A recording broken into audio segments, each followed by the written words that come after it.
Chapter 353. To the north of Central State City, there were high mountains and layers of rocks, covering over 1,000 miles. The terrain was very complex and it was filled with fierce beasts, so there was not a single safe path. Even the most experienced mercenaries would find it hard to pass through, not to mention the tens of thousands of troops on the ground. It was because there was a natural barrier separating Central State and the north that no one thought the warhounds could attack from the north. On a mountain that was less than 100 miles from Central State, from the middle of the mountain to the peak, there was a dense amount of vultures. The black flag of the warhounds fluttered in the wind, and the sharp weapons of the tens of thousands of soldiers released a cold glow that could freeze a person's heart. The 4 warhounds chiefs asked, "It's about time, let's begin." The Central State Army should already be fighting the warhounds at the 4 States Lake. The Central State Army was busy chasing the warhounds, so it was impossible for them to return. This was a good chance to launch a surprise attack on Central State. But for some unknown reason, the Fong King did not give the order and was thinking about something with a frown. What is the Fong King waiting for? As long as we take Central State, the southern summer country will belong to the warhounds and we will have 200 million slaves. The Fong King looked in the direction of Central State City. Central State has already sent half of their troops to the 4 States Lake. This means that the other side's commander has already calculated our deployment. I'm afraid Central State City has already prepared for a surprise attack. So what if they calculated it? The other side is Dongfanggan. If it was that easy to plot against, how could he defend the southern summer country for several decades? This person is hard to defeat with military tactics, so we can only use absolute strength. The warhounds chiefs were not surprised and they didn't care at all. This is a good chance for us. They want to take care of both sides, but they will lose both sides. The southern Xia army is weak. With 30,000 vultures carrying 40,000 elites, there will be a total of 70,000–80,000 people descending from the sky. The warhounds have more than enough strength to fight 1 against 3. After we destroy the morale of Central State City, the army will come ashore and take over the city, pacifying the southern summer country in one fell swoop. The confidence of the chiefs did not come from nowhere. The difference in strength between the warhounds and the southern summer country was too large. The warhounds were fierce by nature, so even if they fought 1 against 3, the warhounds' warriors would have a high chance of winning. Not to mention the fact that the warhounds' elites and the true spirit realm chiefs led by the Fong King were participating. So what if Central Continent had 200,000 soldiers? They were all cavalry from the north, unable to form a strong enough defensive force. Ever since Central State was established, it was located in the center of southern Xia, with no danger in all directions. This could not be compared to Imperial City that had been under the threat of the warhounds for several hundred years. There was no other choice. He could only fight with all his might. The Fong King decided to take a risk this time. He personally rode on a vulture beast king and rose into the sky. The order was quickly passed down. 30,000 vultures entered battle mode. Each vulture beast carried 2 or 3 elite warriors as they continued to rise from this lonely peak. Attack! 30,000 majestic vultures were like a large black cloud as they swept towards Central Continent City. At this moment, Central State City had already finished its defensive preparations. All the citizens of the city had been evacuated to their homes and the southern Xia army was spread out on the streets, ready to attack at any time. Clang clang! An ear-piercing alarm bell rang. Dongfangqian took the king's sword and personally went to the command platform to supervise the battle. The enemy is attacking from the north. Their numbers are estimated to be around 30,000. Archery unit, prepare to meet them. True enough. The Eagle Burial Kingdom sent more reinforcements. This number was double what Dongfangqian had imagined, but it wasn't to the point of being impossible to deal with. Under Dongfangqian's command, 10,000 archers shot out. The arrows were like locusts as they flew out of Central State City. Each arrow was infused with powerful spirit energy, flying over 1,000 meters and reaching a killing range of around 500 meters. The Fong King was also an experienced commander, so he had expected Central State to resist. When he heard the sounds of bowstrings being released, The Fang king raised his hand and the entire army changed directions. They passed through the dense rain of arrows and charged at Central State City once again. The first wave of arrows was the strongest, whether it was in terms of uniformity or strength, but the second wave was clearly weaker.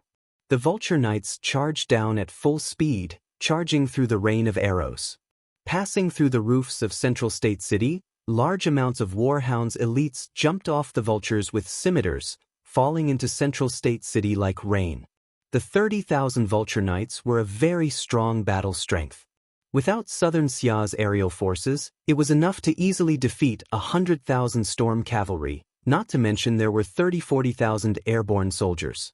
These soldiers that jumped down from the vultures were all very strong existences. They were experts picked out of 10 in the Warhound's army. Kill all humans.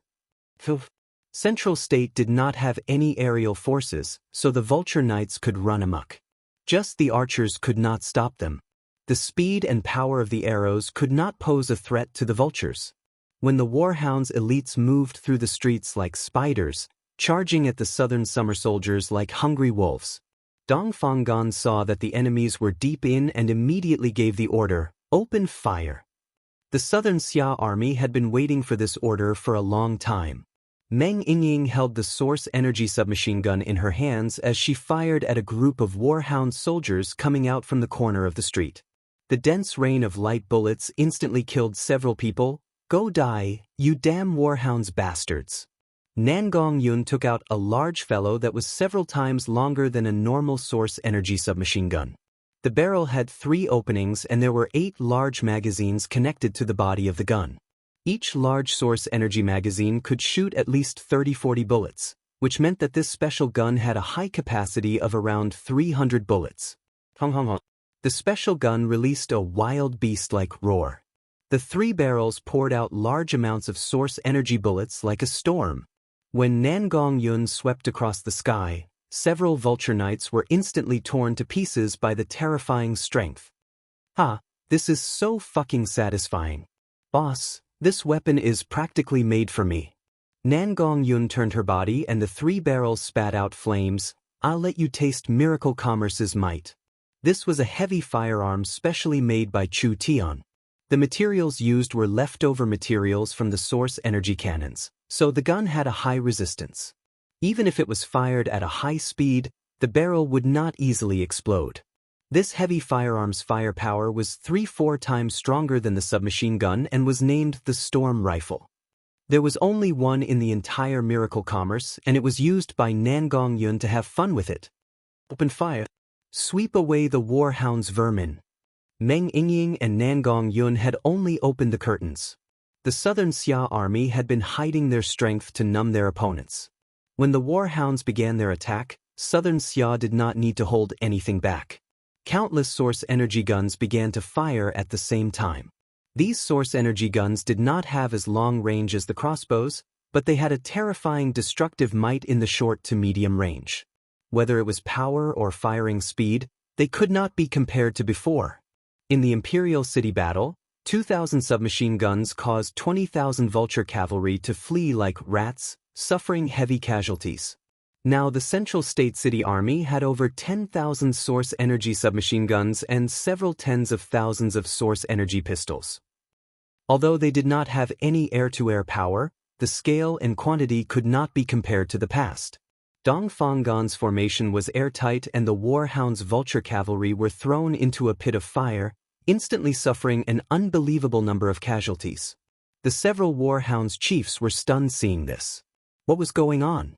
Since when did these humans have so many strange weapons in their hands? The Fang King's eyes began to heat up. As expected, this kind of weapon could be quickly produced and the material cost was very low, allowing them to produce this much in a short period of time. If the Warhounds delayed their attack by 3–5 months, perhaps the Eagle Burial Kingdom would personally send out their troops. They would need to pay a large price to capture Southern Xia. This was great. If they could obtain this technology for the Eagle Burial Kingdom to use, it would be worth 10 Warhounds' kingdoms. Go, full force attack. The 4 true Spirit Realm Warhounds chiefs made a move. The The 4 true spirit realm experts each had the strength of 1,000 cavalry, and the 4 of them attacking together did not lose to 10,000 cavalry. They instantly tore apart Southern Xia's defenses and caused quite a bit of casualties to Southern Xia.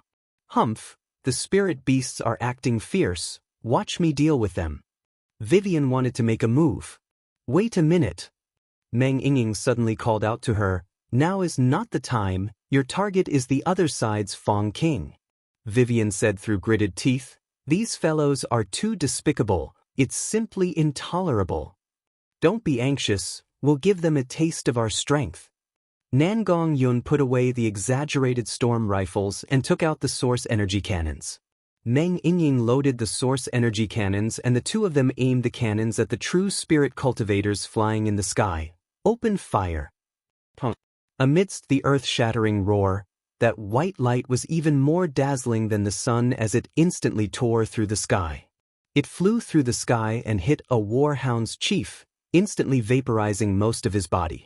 That white shockwave did not decrease as it flew through the sky, destroying several vulture knights in a straight line. This was the might of the source energy cannons? Dong Fanggon was completely shocked. Chu Tian had described the source energy cannons before, saying that this thing was several hundred times stronger than normal source energy pistols. Dong Fanggon already knew that the source energy cannons were not weak, but he never thought it would be this strong. This was simply too shocking. It wasn't just Dong Fanggon who was shocked. When everyone felt the bone-chilling destructive might of the source energy cannons, they couldn't help feeling their souls tremble. This thing was just too strong and too terrifying. The Fong King's face turned green. Did he still underestimate the Southern Xia humans? But since the humans had this kind of weapon, why didn't they use it in Imperial City? How many of these weapons did Southern Xia have? If there were enough of them, it would be enough to equip the fleet. The Warhound's army on the 4 states' lake would be in danger. The cost of the source energy cannons was very high. Miracle Commerce had used the National Treasury's resources, but they could barely make 4 of them. Of course, they couldn't equip the entire army, but when 2 armies faced each other, just 1 or 2 of these weapons was enough to deter an army of 10,000. Continue firing. Nangong Yun and Meng Yingying continued firing. The terrifying explosions of the source energy cannons echoed through the sky. Because the enemy true spirit experts were already on guard, it wasn't easy to kill them anymore. However, it was enough to kill large amounts of the Vulture Knights and deal a destructive blow to their morale. The Fong King roared, "Don't panic, there are only 2 of these weapons. Whoever kills them for me, these 2 weapons will belong to them." The Warhound's warriors were filled with excitement. Who didn't want this kind of weapon that could instantly kill true spirit experts? There would be brave men with great rewards. The 3 Warhound's chiefs personally moved out, leading the Vulture Knights to attack Meng Yingying's group. Chapter 354. The Warhound's chiefs were attacking Miracle Commerce, so Dong Fanggon could not just sit back and do nothing. His source spirit turned into a large bow covered in blood runes, and wild spirit energy was poured into the bowstring, turning it into 3 arrows. They saw him gather energy and suddenly shoot them into the sky. The 3 arrows flew into the sky and turned into 3 giant spears. Like meteors falling from the sky, they flew at the 3 chiefs with an incomparably strong might. This power. It was without a doubt Dong Fanggon. Dong Fanggon was an old opponent of the Warhound's plains, so none of the Warhound's chiefs dared to look down on him. When the 3 of them saw Dong Fanggon's sudden attack, they immediately joined hands to create a giant energy barrier. 3 giant spear-like arrows slammed into the barrier, creating the sound of glass shattering. The Fong King locked onto Dong Fanggon's position and gave a cold snort. He pulled out the golden drum and stomped his feet, flying into the sky. Just like a giant bird spreading its wings, it was like a mountain pressing down. "My king, be careful." The 2 personal guards did not have time to release their source spirits. The purple gold thunder god's drum released 2 bolts of lightning that struck their bodies. Like 2 pieces of paper being torn apart, the 2 personal guards were turned to ashes. The Fong King did not stop at all. That golden drum already contained a terrifying thunder energy, and it released an even more resplendent glow. When it flew at Dongfang Gan, tens of thousands of bolts of lightning shot out in all directions, just like a giant spider web. Although Dongfang Gan had never fought with the Fang King before, from the pressure he felt, this person's cultivation was not below his own and even surpassed him by quite a bit. That long bow turned into a set of armor and Dongfang Gan took out a treasure sword filled with a majestic aura. It was the Southern Summer King's sword. This sword was not just the symbol of the Southern Summer King, it was also a powerful divine weapon. Dongfang Gan released his full strength to block the Fang King's shocking attack. Ding. When the golden drum hit the king's sword, the ground under the two sovereign kings' feet caved in by half a foot, and a shallow pit appeared in a radius of 30 meters. The surrounding buildings were shattered, and the large and small stones, along with the people, were moved dozens of meters away by the irresistible force. There seemed to be a strong energy field surrounding the two of them. This force field was unimaginably strong. Large amounts of surging spirit energy collided and even created flames and thunder. Almost everything that was enveloped in this force field was crushed by the tyrannical spirit energy storm. The Fang King's attack was incomparably wild and Dongfang Gan's momentum was much weaker, but Dongfang Gan's armament source spirit had already turned into a defensive state, so it was enough to absorb most of the damage. This attack seemed to be evenly matched. However, both sides did not move their weapons away. Instead, they continued to wrestle. The Southern Summer East Country is only SOSO. The Fang King used some kind of secret technique, causing all the tendons in his body to bulge out and the power he erupted with became stronger and stronger. Dongfang Gan's feet continued to sink deeper and deeper, increasing the size of the crater. Thunder God, give me strength. A bolt of heavenly lightning fell from the sky and landed on the golden drum, increasing the might of this weapon by over half. Dongfang Gan found it hard to resist this sudden increase in strength. Large amounts of lightning continued to fall on Dongfang Gan's body and the armor formed from the armament source spirit was like it was being wildly pounded by a boxer as large amounts of holes appeared on it. Of course, Dongfang Gan was unwilling to lose, so he also began to resist. The runes on the surface of the king's sword were all undone, and a wave of energy sealed within the king's sword burst out, instantly creating a shocking amount of extremely sharp sword chi. The Fang King did not have any defenses, and a large amount of bloody mist instantly erupted from his body. There were dozens of wounds on his body. What difference is there between these wounds and being cut by a small knife?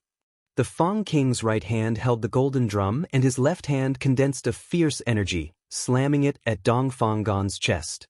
Dongfang Gan also raised his fist at the same time and also sent it at the Fang King. The moment the two fists collided, this time, the entire force field was broken. When the terrifying energy leaked out, the surrounding ruins were flattened in a single breath. Dongfang Gan's source spirit armor shattered and he was sent flying several hundred meters like a cannonball. Like a meteor, he created a large hole in the ground and his organs were all injured. The Fang King's strength was very deep, even Dongfang Gan was weaker than him by quite a bit. Against a person like the Fang King, it was hard for Southern Xia's experts to defeat him alone. They could only use a suicide squad to consume his spirit energy and kill him when his strength was weak. Kill the Southern Summer King. Kill the Southern Summer King. The Warhound's army was filled with excitement when they saw the Fang King's bravery. Southern Xia's firepower was too strong, so it would be very hard to take down Southern Xia. However, if the Fang King could kill the Southern Summer King, Dongfang Gan, Central State would fall into chaos and they would have a chance at that time. Even if they failed to take down the city, there would still be chaos and it would be much easier for the army to attack. Of course, the Fang King would not miss this good chance. The golden drum released a dazzling bolt of lightning that stabbed at the retreating Dongfang Gan. However, the space in front of him twisted at this time and a petite figure came out. Who is it? This person's appearance was too sudden, and the Fang King did not have time to defend. A beautiful white jade-like hand grabbed the Fang King's golden drum that was flickering with thunder and lightning. That surging spirit energy was released, instantly causing the Fang King to feel his body tremble as he retreated several meters. That figure flashed and appeared behind him again. A sparkling and translucent dagger slashed through the air, cutting a hole in the air like a piece of cloth. This is bad. The Fong King stepped into it and was instantly surrounded by the spatial energy. He did not have time to escape, and when he came back to his senses, he was already over 100 miles away, standing in the air above a forest. Damn, what was going on here? Southern Xia still had hidden experts? But even if Southern Xia had hidden experts, it didn't make sense for them to be this strong. The Fong King had never seen a person that could force him back with pure spirit energy. Even in the Eagle Burial Kingdom, there weren't many experts that could do this. Not to mention that this person's spirit energy attribute was very special, it was actually the rarely seen spatial attribute. The Fong King was caught off guard, so he was taken away from Central State. Who are you? When the Fong King saw the unknown expert appear, he couldn't help but be stunned. She was a short girl around 1.4 meters tall, barefooted, and had a pair of crystal-clear ankles that were as spotless as jade. She wore a crown of flowers on her head, and her face was young and tender. This was clearly a young elf. Why are the elves getting involved in this mess? The Fong King could not understand this no matter how much he thought about it. The southern summer country did not have any background, there was no doubt about this. Otherwise the Eagle Burial Kingdom would know about it. The elves would not help a human country for no reason. This was not the style of the elves since ancient times. Vivian already couldn't hold it in.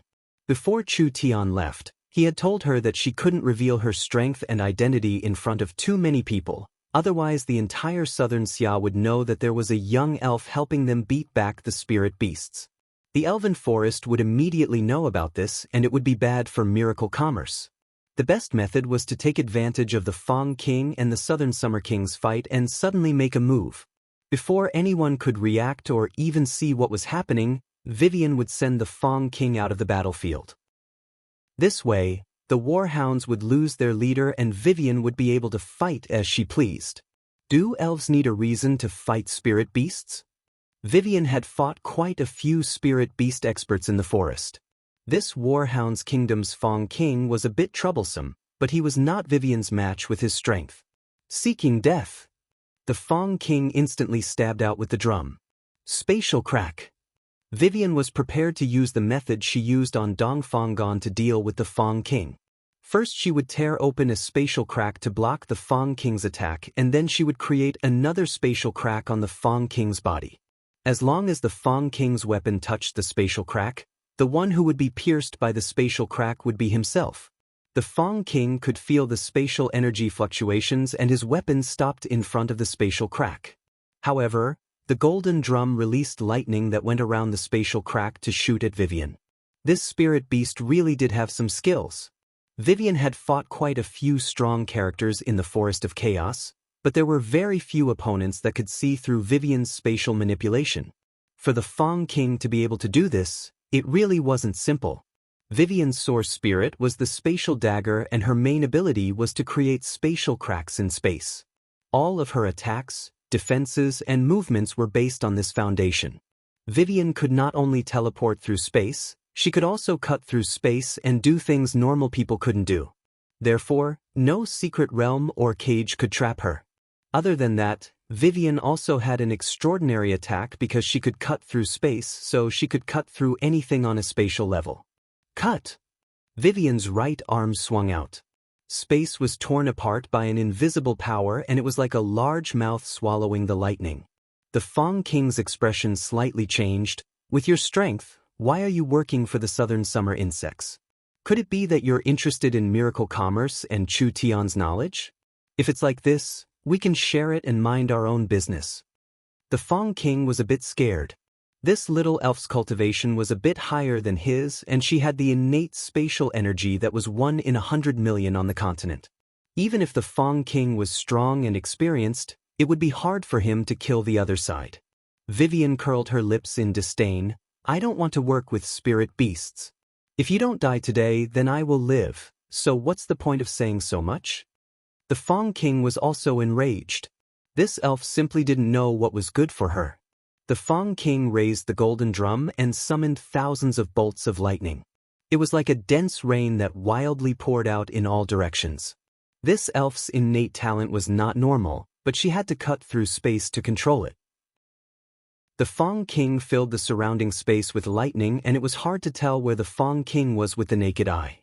Vivian wanted to cut through space to teleport over, but when the spatial crack opened beside the Fong King, large amounts of lightning wildly poured into it, making it impossible for Vivian to teleport. Was he filling his body with energy to stop Vivian's movements? No, this was just the beginning. Thunder God's body. The lightning in the surroundings suddenly gathered together and attached to the Fong King's divine sense, turning him into a giant more than 6 meters tall. This giant had a beast face and a human body, with a pair of giant wings. His body was made of lightning energy, and the Fong King's aura instantly increased by several times. This was a thorny problem.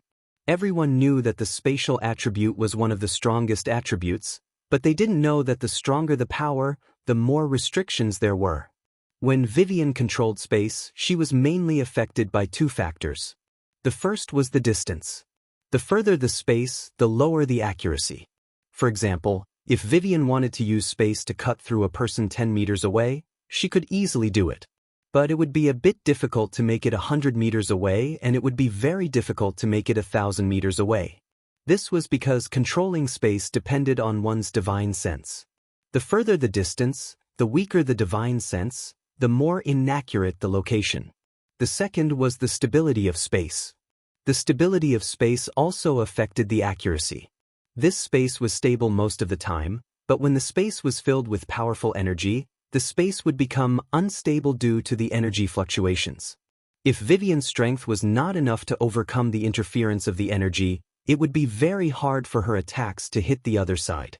The Fong King continued to release high-intensity energy into the surrounding space to affect the stability of space and obstruct Vivian's control of space. He also used the energy waves to interfere with divine sense, making it hard for Vivian to locate him. Damn, she never thought that this fellow would know so much. Could it be that he had dealt with a spatial source spirit before? Vivian put away her contempt. This time she was facing an experienced soldier. If she wasn't careful, it would be hard to say who would win. Although Vivian could easily escape with her innate spatial energy, she had failed the first important task Chu Tian had given her. How could she have the face to go back? Chapter 355. Then she could only try the cultivation technique Chu Tian taught her. Vivian had innate spatial energy, but because she hadn't found a suitable cultivation technique, she could only rely on her source spirit's ability to cut through space to fight, so her fighting style was quite simple. As for spatial rending teleportation and spatial cutting, these 2 abilities were built on the foundation of cutting through space. Now that the Fong King had sealed off the surrounding space with lightning, Vivian couldn't teleport over. She had also used her energy to create spatial fluctuations, and Vivian's spatial cutting couldn't hit the Fong King, so there was nothing she could do. After all, Vivian's defenses were weak and she couldn't block this kind of powerful energy. If the Fong King wanted to run now, Vivian couldn't do anything. But it seemed like the Fong King didn't plan on running, as he raised a giant lightning spike to attack Vivian. The Fong King was clear that this elf's innate spatial energy could tear through space to teleport, so even if he ran, he would be caught. Not to mention, as the commander of the army, how could the Fong King abandon the army and run? This elf's defenses were very weak, and other than spatial techniques, she had no other abilities. As long as he could get close, he should be able to kill her in a single strike, even if the other side's cultivation was higher than his. How could Vivian not know what the other side was thinking? Humph, this dirty spirit beast wants to kill me? Vivian had only cultivated the void-escaping cultivation technique for a few days, but she had already grasped a few tricks. This was not related to Vivian's innate talent. After all, she was a true spirit realm expert, and she hadn't cultivated a spatial cultivation technique in many years.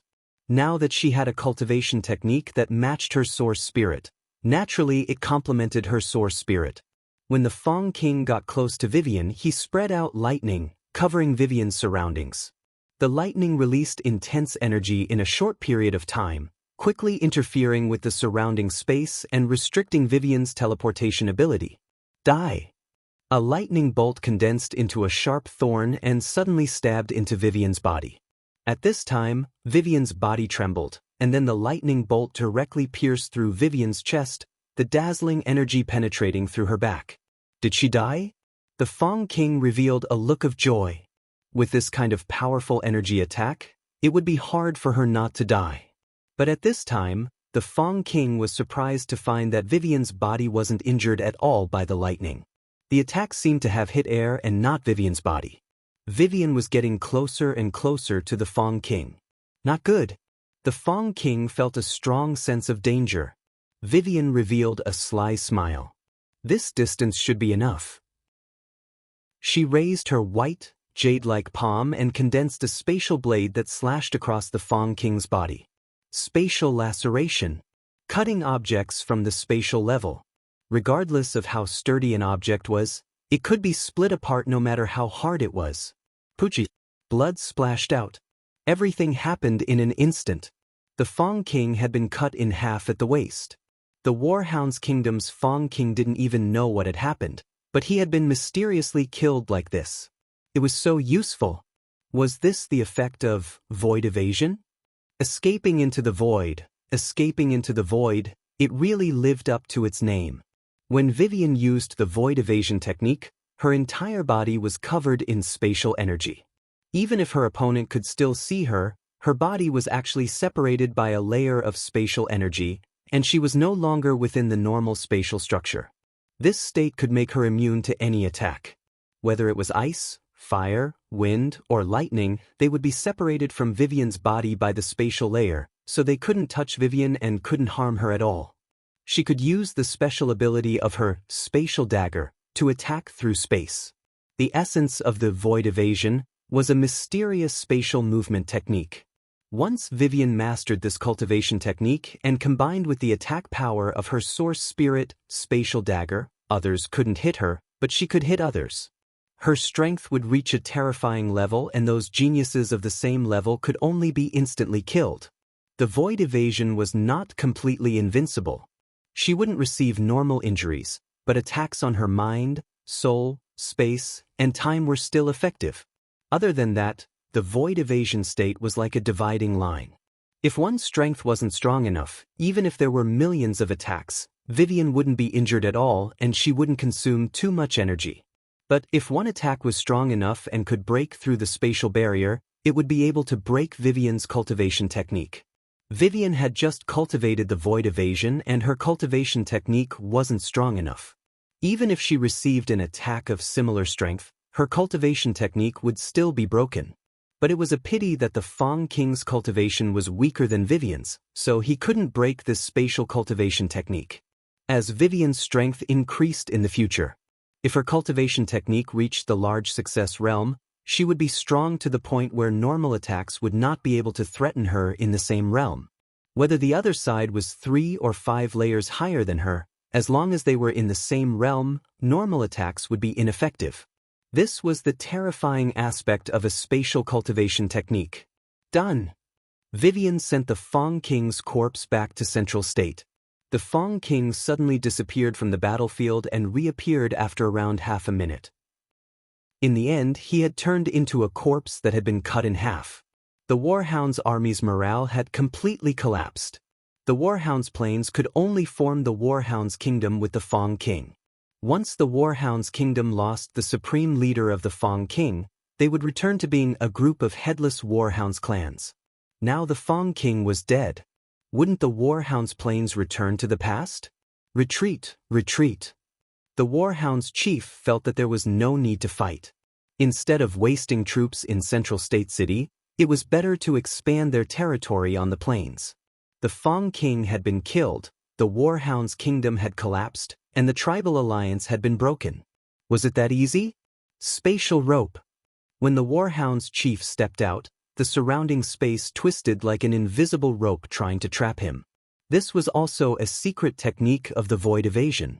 This is bad. The Warhound's chief tried to break free, but it was already too late. Vivian instantly appeared by the Warhound's chief's side and instantly used a spatial cut to cut his body in half. She didn't even stop for half a second as she disappeared to the side once again. Too fast. The other two Warhounds chiefs already realized that there was a Southern Xia expert that could control space. How could the two of them be careless? The two of them released their spirit energy, interfering with the spatial fluctuations around them. Moreover, they quickly moved in different directions to avoid being caught by the spatial bindings, blocking a spatial expert's sneak attack. Vivian's teeth itched in hatred. These fellows were truly sly. If it wasn't for Vivian not being seen by everyone, she would have already chased after the two of them. But there was no other way. They were already prepared and it was hard for Vivian to make a single move, so she could only let the two of them leave. The Central State battle was a great victory. The enemy army had been completely wiped out. From the famous Fong King to the two Warhounds chiefs, they had all died here. The Southern Summer Country had defended the 6 southern counties and had even killed the Fong King. With this kind of glorious result, the Southern Summer citizens were filled with pride and satisfaction. At this time, an incomparably exciting piece of news came from the 4 states lake. The Warhounds' army of around 600,000 had been completely wiped out. Completely wiped out. It was actually completely wiped out. When the Southern Xia people heard this news, they almost suspected that there was a problem with their ears. Chu Tian had brought 200,000 people out and had actually wiped out 600,000 enemies. This was simply a miraculous result. Moreover, after this 4 states lake battle, over half of the Warhounds' Plains main force had been wiped out, so they did not have the ability to invade the south anymore. The Southern Summer Country had lost several 100,000 elite soldiers. The Warhounds had also lost several 100,000 elites. The Warhounds had taken 1 region and 2 states, but the Southern Summer Country had killed the Warhounds' king. This seemed like 2 defeats and 2 defeats, but the Warhounds were not a threat at all. Southern Xia could recover their lost territory at any time. But he was afraid of the Eagle Burial Kingdom behind the Warhounds, so before the time was ripe, Dongfang Gan did not dare take back the imperial region. He wanted to avoid provoking the Eagle Burial Kingdom and causing them to crazily retaliate at all costs. The biggest hidden danger now was the Eagle Burial Kingdom. Southern Xia had destroyed the Warhounds' main force in one fell swoop and killed the Eagle Burial Kingdom's king, causing the Warhounds that had the potential to become a large kingdom to quickly decline. This was an anger the Eagle Burial Kingdom could not swallow. As an incomparably strong warring kingdom, their military was very strong. If they wanted to destroy the Southern Summer Country, the Southern Summer Country would have to face an invasion 10 times stronger than the Warhounds. How could they resist this? The Eagle Burial Kingdom was an ambitious warring kingdom that was expanding their territory on all sides, so they would not muster a large force for a small Southern Xia. Not to mention the fact that the Southern Summer Country defeated the Warhounds' kingdom in a very strange way. If Dongfang Gan misled them and made them suspect that there was a power from the Forest of Chaos supporting the Southern Summer Country, the Eagle Burial Kingdom would have to be cautious. Without investigating everything clearly, they wouldn't dare provoke an unknown enemy. Southern Xia still had time to prepare, but it was hard to estimate how long it would take. In short, Southern Xia's crisis was far from over. For this matter, Dongfang Gan had gathered everyone to discuss how to strengthen Southern Summer's defenses in a short amount of time, preparing to defend against the Eagle Burial Kingdom's invasion. The great scholar Gu Qianqiu said, "The current Southern Xia is small, poor in resources, and thin in spiritual energy. If we defend this place, even if we have Miracle Commerce's weapons, it will be hard to defend against the Eagle Burial Kingdom. Moreover, paper can't wrap fire. Southern Xia using source energy weapons on such a large scale, I estimate that it will be spread to other countries in a month or 2. At that time, not only the Eagle Burial Kingdom, but the other kingdoms will also be interested." This was one of the things the Southern Summer King was most worried about. The source energy weapons were Southern Xia's confidence in resisting the Eagle Burial Kingdom, but it could also bring a terrifying disaster to Southern Xia. After all, the source energy weapons were just too attractive. No matter which country, as long as they had this weapon, they could increase their country's strength by 10 times. Not to mention the kingdoms, even the empires would be interested. At that time, Southern Summer would not only be facing the Eagle Burial Kingdom, they would also be facing the threat of other strong countries on the continent. With Southern Summer's current weak national strength, how could they protect miracle commerce? Trees will die when they move, people will live when they are poor. If we want to resist the threat of other powers, we can't just remain stagnant. Gu Qianxiu expressed his opinion. I think we should expand outwards. The great scholar's words are reasonable.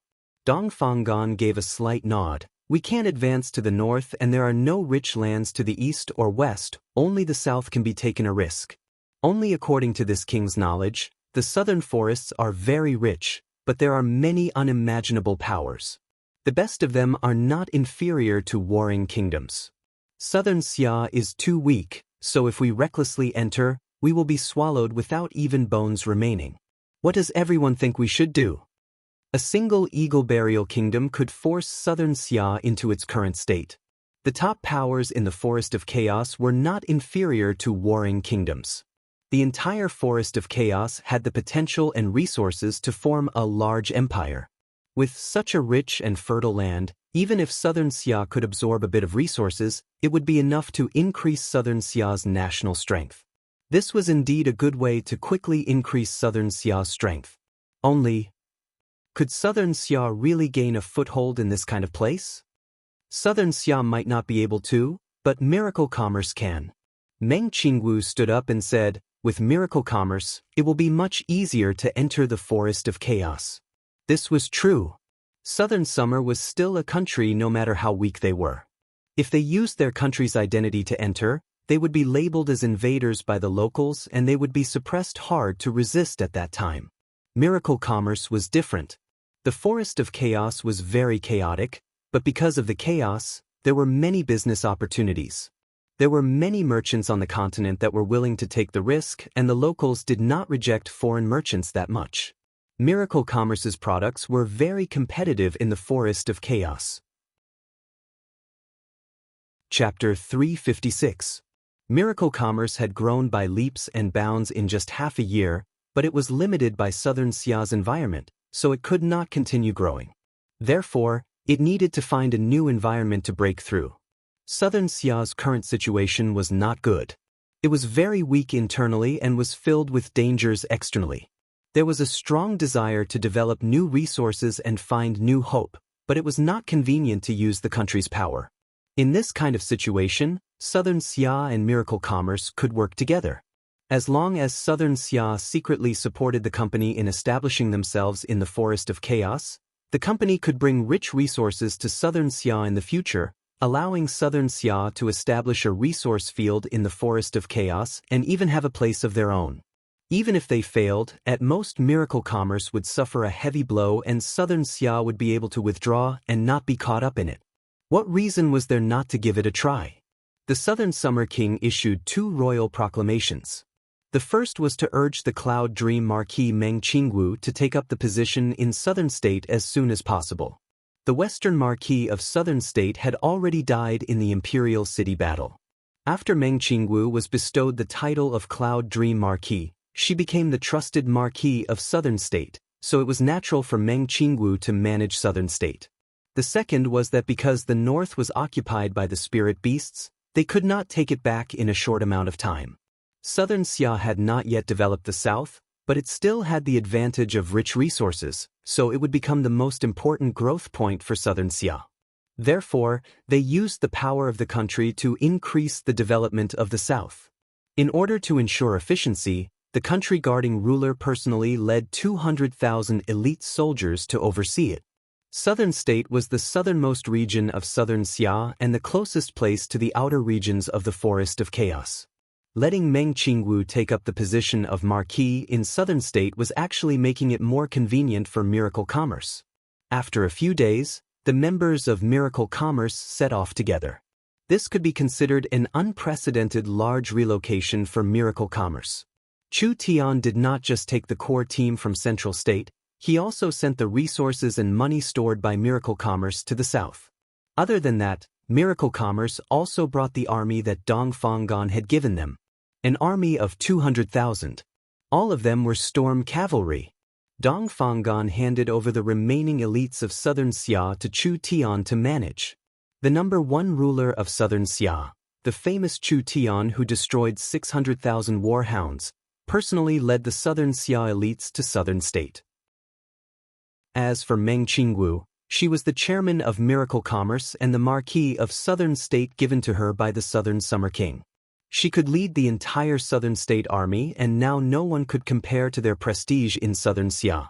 Southern State City was not as rich as Central State City, but the people were swift and fierce, and the people were all martial artists. It was common to see figures of other races.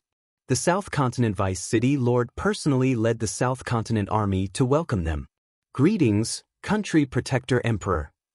Greetings, Cloud Dream Marquis. When the soldiers kneeled on the ground, they all had a strange feeling in their hearts. Most of the people here had participated in the battle against Central State.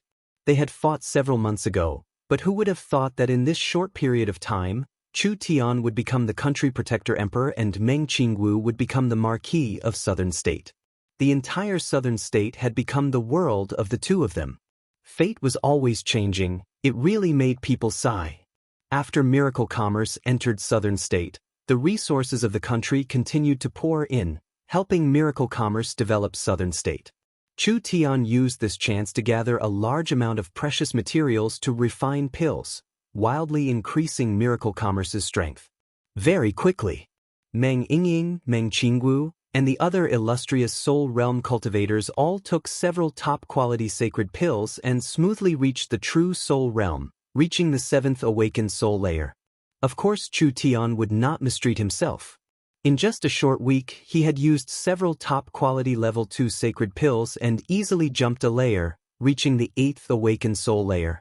Actually, with Miracle Commerce's current resources, Chu Tian had the ability to increase everyone's strength even more. However, relying on pills to increase their strength in a short period of time would only increase their dependence on pills, which would be detrimental to their future growth.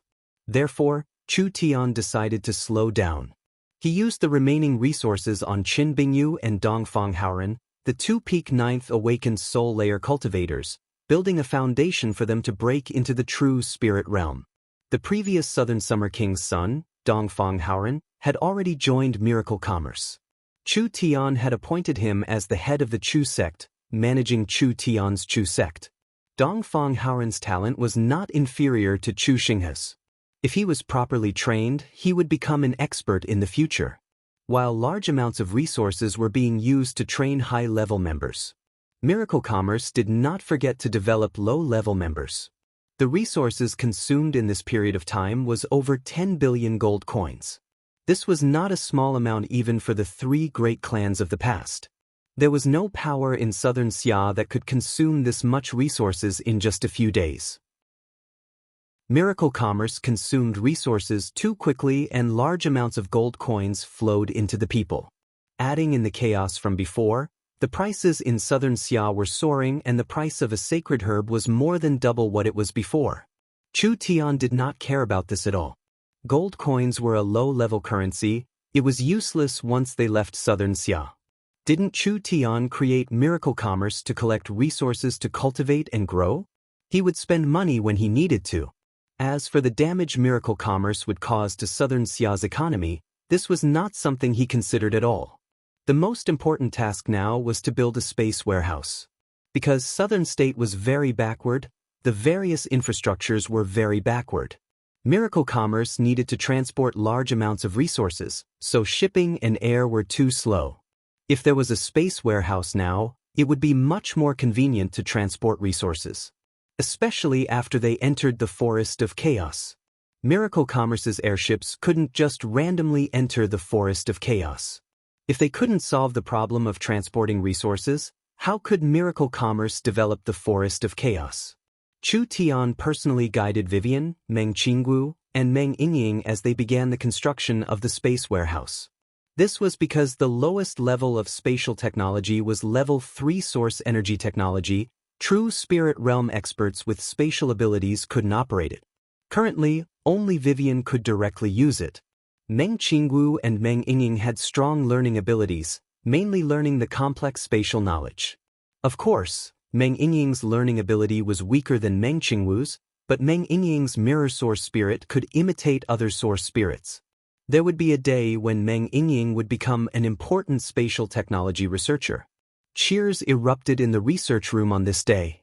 "This is great, we've successfully marked the space." Vivian danced with joy. After using an entire 10 days, Vivian had finally placed a spatial spiritual imprint on a subspace. After this imprint was placed, they could choose to summon this subspace in the future. This would prevent the subspace from being randomly summoned each time. Vivian and Meng Yingying high-fived each other in celebration. Meng Qingwu was also filled with excitement. This progress was much faster than she had imagined. Actually, as long as they could do this, the space warehouse could be used. The subspace marking was successful and it was time to transform the space. Miracle Commerce used the Level 3 source energy array to capture a subspace, but it was only around 1,000 cubic meters. Even if they were lucky, they could find a subspace that was around 2,000–3,000 cubic meters. Although it was large enough for normal storage equipment, for a warehouse, it was not enough. Not to mention, subspaces were often irregular.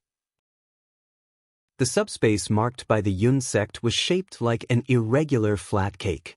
It was very long and wide, but the highest part was less than 3 feet and the lowest part was less than 10 centimeters. How could this kind of space be used for storage? It would be very inconvenient to transport goods. This kind of naturally formed subspace was like this, so it was very important to reconstruct the space. Vivian was a spatial engineer for Miracle Commerce. Locating and marking the subspace was a small matter. What really took effort was the process of transforming the subspace. Chu Tian said to Vivian, "The space warehouse's shape must be regular, so your next task is to transform it. I hope to see a cube with a length, width, and height of 10 meters. Meng Yingying and Vivian had a bitter expression on their faces. Transforming a flat-shaped subspace into a cube was not an easy matter. Not only did Vivian need to do this, Meng Yingying and Meng Qingwu also needed to use the spatial knowledge and formulas they had just learned to do large amounts of calculations. This was definitely a large task. Does it have to be a cube? It has to be a cube. Chu Tian was not purposely making it hard for them. This spatial technology was a very complex technology. If they couldn't even make a level 3 space warehouse, how could they hope to develop a higher-grade spatial product in the future? Cubes, or spheres were all fine, but Chu Tian's requirements were a bit stricter. This was also to hone their spatial technology. Vivian was filled with fighting spirit. "No problem, I'll definitely make it into a cube." Chu Tian nodded his head in satisfaction. "Then let's first do a spatial transportation experiment." Everyone revealed a look of joy. Whether the space warehouse was good or not, it would all depend on the performance of this experiment. If the space warehouse was really that fast, then it would set off an unimaginable revolution on the continent. Chu Tian said to Meng Qingwu, "Inform the Central State Yun sect to send 1,000 submachine guns over." Alright. Meng Qingwu immediately took out a portable communication device and immediately called the Central State Yun sect's number. "Hello, is this old Zhang? Please bring 1,000 submachine guns to the spatial laboratory. We will be doing a spatial transportation experiment." Right, don't ask too much first." Meng Qingwu hung up the communication device. At this time, the Central State Yun sect immediately went to the Central State Warehouse and counted the 1,000 source energy submachine guns.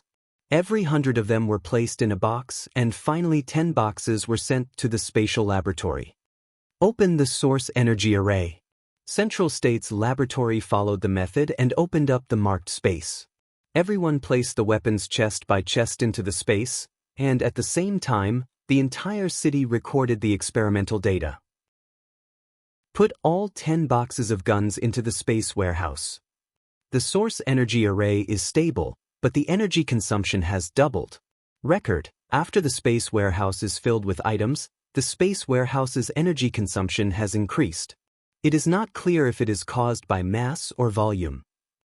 After the Central State Yun sect's researchers finished collecting the data, they immediately closed the source energy array and used the communication device to contact Meng Qingwu. "The goods have already been sent." Chu Tian waved his hand. "Let's take the goods." Meng Yingying was filled with excitement as she pressed the button to open the space warehouse. Several energy columns released a dazzling light. Meng Qingwu could clearly feel that the energy consumption to open the space warehouse was several times more than the previous times. The energy columns quickly weakened at a shocking rate. When goods were loaded, the space warehouse's energy consumption would increase. Energy was very cheap in this era, so it wouldn't increase the cost by too much. However, it would restrict the quantity and quality of goods that could be transported. This could be considered a kind of restriction, but it was still acceptable. Vivian and Meng Yingying hurriedly took out 10 boxes. Every box was in good condition, without the slightest bit of damage. When the boxes were opened, 100 submachine guns were neatly stacked on top of each other. The entire transportation process did not even have the slightest bit of turbulence. "Wow, perfect, perfect!" Meng Yingying excitedly shouted. "Doesn't this mean that I can eat Central State's roasted chicken in Southern State at any time?" Vivian's little face turned red. "Not to mention Central State's roasted chicken, when our elves build the space warehouse, I'll have the elders brew the best quality elven green tea for you every day. Even if it's sent to your room from several tens of thousands of miles away, it will still be freshly brewed and steaming hot." Meng Qingwu couldn't help smiling. These two girls only knew how to eat and drink. But the space warehouse's spatial transportation function did indeed have great prospects and potential. Chapter 357. Miracle Commerce conducted several tests and collected a large amount of data. The final conclusion was that the space warehouse was very stable, and other than not being able to store life objects and pure energy objects, there were no special restrictions. The space warehouse would not damage the items stored, and even had the effect of preventing them from rotting. Other than that, maintaining the space warehouse required a large amount of energy, and the amount of energy consumed was closely related to what was stored in the warehouse. Empty warehouses consumed the least amount of energy, and the more items there were, the more energy it consumed. This was related to the volume, quality, and energy of the items stored. If the volume was too large, the quality was too high, or the energy was too strong, the energy consumption of the space warehouse would be very large. At that time, the 4 energy pillars would be squeezed dry before the space warehouse could be opened, causing the opening of the space warehouse to fail. Although energy wasn't valuable, building the energy pillars was quite troublesome. Therefore, in the process of opening the space warehouse, one had to carefully understand the situation of the warehouse to avoid unnecessary losses and troubles. Whether it was the space warehouse's structure or the space warehouse's encryption, the warehouse needed a large amount of time and energy to be perfected. This was not a small project, and to Miracle Commerce, who only had a single spatial engineer, it was not a small challenge. Vivian had no complaints about this and instead felt very honored. It was because the work was special and irreplaceable that she was filled with energy. The space warehouse was not only Vivian's first project, it was also a perfect work of art that was slowly being born in her hands. She wished she could use all her energy to make it perfect. Vivian worked overtime every day with Meng Qingwu and Meng Yingying helping out. The progress of the space warehouse was not fast, but it was being pushed forward bit by bit.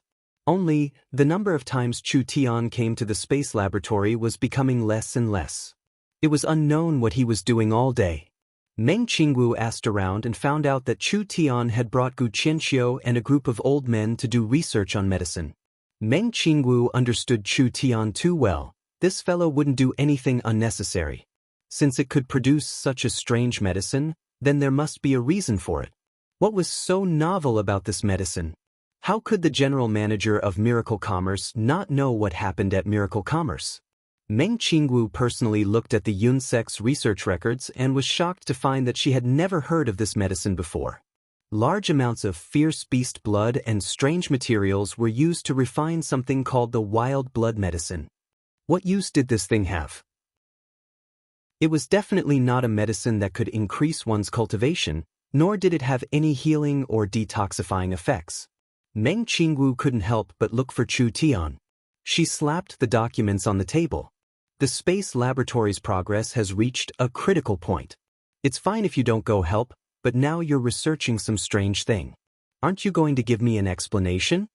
Explain? Why should I explain it to you? I am the boss of this miracle commerce. Look at you acting like a lady boss. Chu Tian calmly took a sip of tea before entering the forest of chaos. What do you think is the most urgent problem to solve?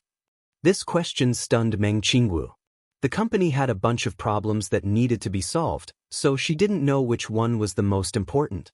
Meng Qingwu countered with a question, then what do you think it is? We lack a strong army of our own. Actually, Miracle Commerce's technology is already very advanced in the modern era. Chu Tian said this before pausing, but Miracle Commerce lacks a synchronized military force. Perhaps it didn't feel anything in southern Xia, but once we enter a place like the Forest of Chaos, this problem will be fatal. Meng Qingwu said with knit brows, don't we have source energy weapons? Source energy weapons also need humans to control them. Chu Tian explained his intentions, so, I'm prepared to create an army. Miracle Commerce's underworld mercenary group had 30,000 people. Actually, the underworld mercenary group's original intention was to protect Miracle Commerce's various businesses. Miracle Commerce's businesses were too wide, so they needed a certain amount of troops to guard them. Once the mercenary group was scattered, there wouldn't be much left. The giant shark gang had 100,000 members and only around 10-20,000 elites, so they couldn't effectively protect Miracle Commerce. As for the 200,000 Southern Summer Cavalry in their hands, this was Southern Xia's hard work and it was a pretty good army, but it didn't belong to Miracle Commerce in the end. Not to mention the fact that cavalry couldn't be used in the Forest of Chaos. The Forest of Chaos was different from Southern Xia. The Forest of Chaos was a truly chaotic land. If one didn't have a strong enough influence, what could they do even if they brought good goods into the Forest of Chaos? Perhaps before the company could even start operating, everything would be stolen. Meng Qingwu was a little interested. Then what are you prepared to do? At this time, Chu Tian's communication device rang. Meng Qingwu was a little surprised. Only the core members knew Chu Tian's number, and if there wasn't a big matter, no one would call him. Everyone knew that Chu Tian was very lazy. If something happened, he would find Meng Qingwu. Nangong Yun's anxious voice came. Chu Tian, this is bad. We've been robbed by bandits. Where did these bandits come from that dared rob Miracle Commerce? Wasn't this just nonsense? Even the Southern Summer King didn't dare offend Miracle Commerce now. Chu Tian had a large army in his hands and was the #1 noble in the Southern Summer Country, so what was the difference between offending Miracle Commerce and committing suicide? Chu Tian did not say anything. Meng Qingwu quickly asked, Nangong, what are you saying? What is going on? I don't know either. It's just that a large group of barbarians ran out of the mountains and attacked our engineering team. Nangong Yun quickly explained, those barbarian commanders aren't weak, they've captured Big Sister Yun Yao and Big Sister Kai Dai. Before Elder Sister Kai Dai was captured, she contacted me. I heard that they suffered heavy losses, so quickly come and save them. Southern State was the most primitive and barbaric region of the 8 states. Most of the barbarians came from the south and were very strong, making people fear them. Moreover, they were not civilized at all and would often kidnap caravans from cities. When the Western Marquis managed Southern State, he used a strategy of absorbing and resisting. He recruited the barbarians to increase his army's strength while using the Southern State army to suppress the barbarians, maintaining a balance in front of them. After Miracle Commerce came to Southern State, Meng Qingwu understood the local situation. Although she knew that the barbarians were not small, she did not place them in her eyes. She never thought that. These damn fellows would not have eyes. If we don't eradicate the barbarians, Southern State's development will be hindered. Meng Qingwu stood up and said, we have 200,000 storm cavalry, why don't we use this chance to wipe out the barbarians? The 200,000 storm cavalry was a strong army that could fight against the Warhound's army. Southern Xia had spent countless resources and energy to raise them. These barbarians were the lowest of the low and each tribe only had a few thousand people, so they could not stop the storm cavalry's charge. Damn, they're simply going too far. Chu Tian angrily slapped the table. Nangong, bring 500 Griffin Knights first. Even if you have to go door to door, You have to investigate clearly for me which barbarian tribe ate a bear's heart and leopard's gall, daring to rob my miracle commerce. I'll gather the army and I'll be there soon. If we don't teach these barbarians a lesson today, they won't know who the owner of this land is. All right. Nangong Yun hung up the call. Chu Tian's anger had not disappeared. He turned to look to the side and found that the young miss was looking at him with a strange gaze. Chu Tian was scared by the young miss' gaze. Young miss, why are you looking at me like this? Our people have been robbed, aren't you worried at all? The young miss gave a cold laugh. Your acting is quite good, I was almost tricked by you. Chu Tian pretended to be surprised. Why does the young miss say this? If my guesses aren't wrong, Miracle Commerce has not been robbed at all. It was all a good show you directed yourself, right? Young miss, you need evidence to speak. I'm such a pure and honest person, how could I direct this kind of dirty trick? Meng Qingwu stared at him. If Miracle Commerce had really been robbed, it would be strange if you weren't angry. Would you still be sitting here calmly talking nonsense with me? Also, you had Nangong Yun go door to look for you. If someone was really captured and Nangong Yun found a hostage, it would be strange if they weren't dead. The little fox's divine eye could clearly find the target. Why didn't you use it? Why did you have to use this kind of stupid method? Other people didn't know about Chu Tian's background, but how could Meng Qingwu not know? Chu Tian's little fox was not just for show. That divine eye could be considered a divine investigative tool. As long as it locked onto a general area, the little fox could easily find this group of daring robbers. Nangong Yun could have just brought the Griffin Knights over to save them. Why did he need to go through all this trouble? There was only one possibility. This was definitely a good show that Chu Tian directed himself. Chu Tian helplessly said, "The young miss is truly a beautiful and intelligent girl. I can't fool you at all." It's not that you can't fool me. It's that your acting is too bad. But this was also good. He could use this chance to show off his muscles in Southern State. He could let the barbarians and the Southern State nobles see who the true boss of this territory was. Miracle Commerce deliberately spread the news everywhere. Almost everyone in the city knew that Miracle Commerce had been attacked and that 2 important members of the management had been captured by the barbarians. This matter was spread all over the city and everyone knew about it. About 3 hours later, the army of 200,000 soldiers marched out in an orderly manner. Every 10,000 soldiers formed a brigade, and they were divided into 20 brigades in total. Chu Tian personally led this brigade and charged towards the area where the berserkers were densely packed. Meng Qingwu used her status as the Southern State Marquis to gather over 100,000 Southern State troops, following the storm cavalry. Just because they had been robbed by a group of barbarians, Miracle Commerce had mobilized an elite army of over 100,000 people. This was unprecedented in the history of Southern State. The Southern State nobles originally wanted to watch a joke, but when they saw the terrifying power in Miracle Commerce's hands, all of their faces turned pale. This was too terrifying. If anyone dared to provoke Miracle Commerce in the future, then they would be instantly crushed into nothing. It was impossible for the barbarians not to know about this army of over 100,000. The entire barbarian race exploded. All the tribe leaders gathered together in shock. Just which bastard dared to provoke a monster like Miracle Commerce? The barbarians were not completely ignorant of Miracle Commerce. After all, Miracle Commerce's influence was too great. Even the barbarians were proud to be able to use Miracle Commerce's electric lamp. Although they did not know how strong Miracle Commerce was, they would not provoke such a top power for no reason. Not good. This is the strongest storm cavalry of Southern Xia.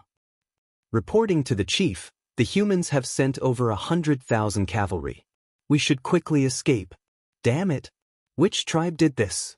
Do they not have fucking eyes? Quickly find them and hand them over to the humans. It's too late, too late. The human army has already surrounded us. They want to use this as an excuse to wipe us out in one fell swoop. The barbarians were like ants on a hot pan. This was simply a disaster for the barbarians. Chapter 358. Chu Tian's vast army moved out and the barbarians were completely scared silly. They could bully the Western Marquis. How could they dare provoke the country-guarding ruler who had such a large army? The northern war hounds had tens of millions of people, but the southern state barbarians did not even have 1 million people. This small population was divided into several large and small tribes. The country-guarding ruler was not afraid of the warhounds, so how could he be afraid of the southern barbarians? So what if the barbarian warriors were strong and had thick skin? The warhounds' army of 600,000 had been completely annihilated by Chu Tian. Actually, the barbarians were afraid of offending the country-guarding ruler and bringing about the extermination of their tribe, so when they learned that Chu Tian had come to southern state, they began to restrain themselves. They began to prepare rations and prepared to leave the southern state area. Although the barbarians were not smart, they were not fools. Who would want an uncontrollable power to appear in their territory? The Western Marquis had no way of dealing with them before, but the country-guarding ruler had the ability to eliminate them. If they waited for Chu Tian to make a move, it would be too late. Miracle Commerce could feel the barbarians restrain themselves and prepare to leave, so it was peaceful for half a month. Meng Qingwu did not plan on making a move against the barbarians. Who would have thought that at this moment, it was unknown which group of idiots would not be able to hold themselves back and go out to eat. It was fine if you said they were robbing a normal caravan. The barbarians were doing this in the dark, and it was fine as long as they did not go too far. Who would have thought that this group of idiots would attack the Miracle Commerce's communication team? It was fine if you said you robbed them, but you killed Miracle Commerce's employees and captured 2 of Miracle Commerce's high management members. Wasn't this seeking death? It's over this time, they're really dead. An old barbarian tribe leader quickly discussed countermeasures with his tribe members. An old barbarian covered in bone ornaments stood up and said, "This is just a fuse. The southern summer people will not tolerate the barbarians. Nothing happened today, but something will happen tomorrow. The humans will destroy us sooner or later. Even if they don't make a move, we won't dare rob them. Without a source of income, we will starve to death. That's right. We can't stay in southern Xia any longer. We have to run." The barbarians did not know how to farm and manage. Each of them was rude and barbaric. The human race disdained to associate with them, so they could only rely on robbing for a living. Now that Nanzhou's living environment was rapidly deteriorating, no one dared to rob the barbarians anymore, so how could they guarantee their future lives? The barbarians had lived in the southern province for many years and had a deep conflict with the people of the southern province. From the perspective of human interests, they would not allow a foreign force that could threaten them to reproduce in their territory for a long time. Even without this incident, there would come a day when humans would attack the barbarians, so retreating was the only way. The old patriarch nodded. "How's the stock preparation going?" "The preparations these days are almost done. As long as the old chief gives the order, we will hide in the forest. No matter how powerful that country-guarding Emperor Chu Tian is, he can't chase us into the forest to attack us." The old patriarch nodded. It seemed like this was the only way. Although the living conditions outside of the southern continent were a little harsh, they could still reproduce. It was better than staying in the southern continent and waiting for death. This is bad. This is bad. Chu Tian has led an army of several 100,000 to surround all 4 sides, trapping all the tribes. Chu Tian has issued an order. Before the hostages are rescued, any tribe that dares to act rashly will be annihilated. The old patriarch was shocked. The southern Xia army had surrounded the barbarians' living area so quickly.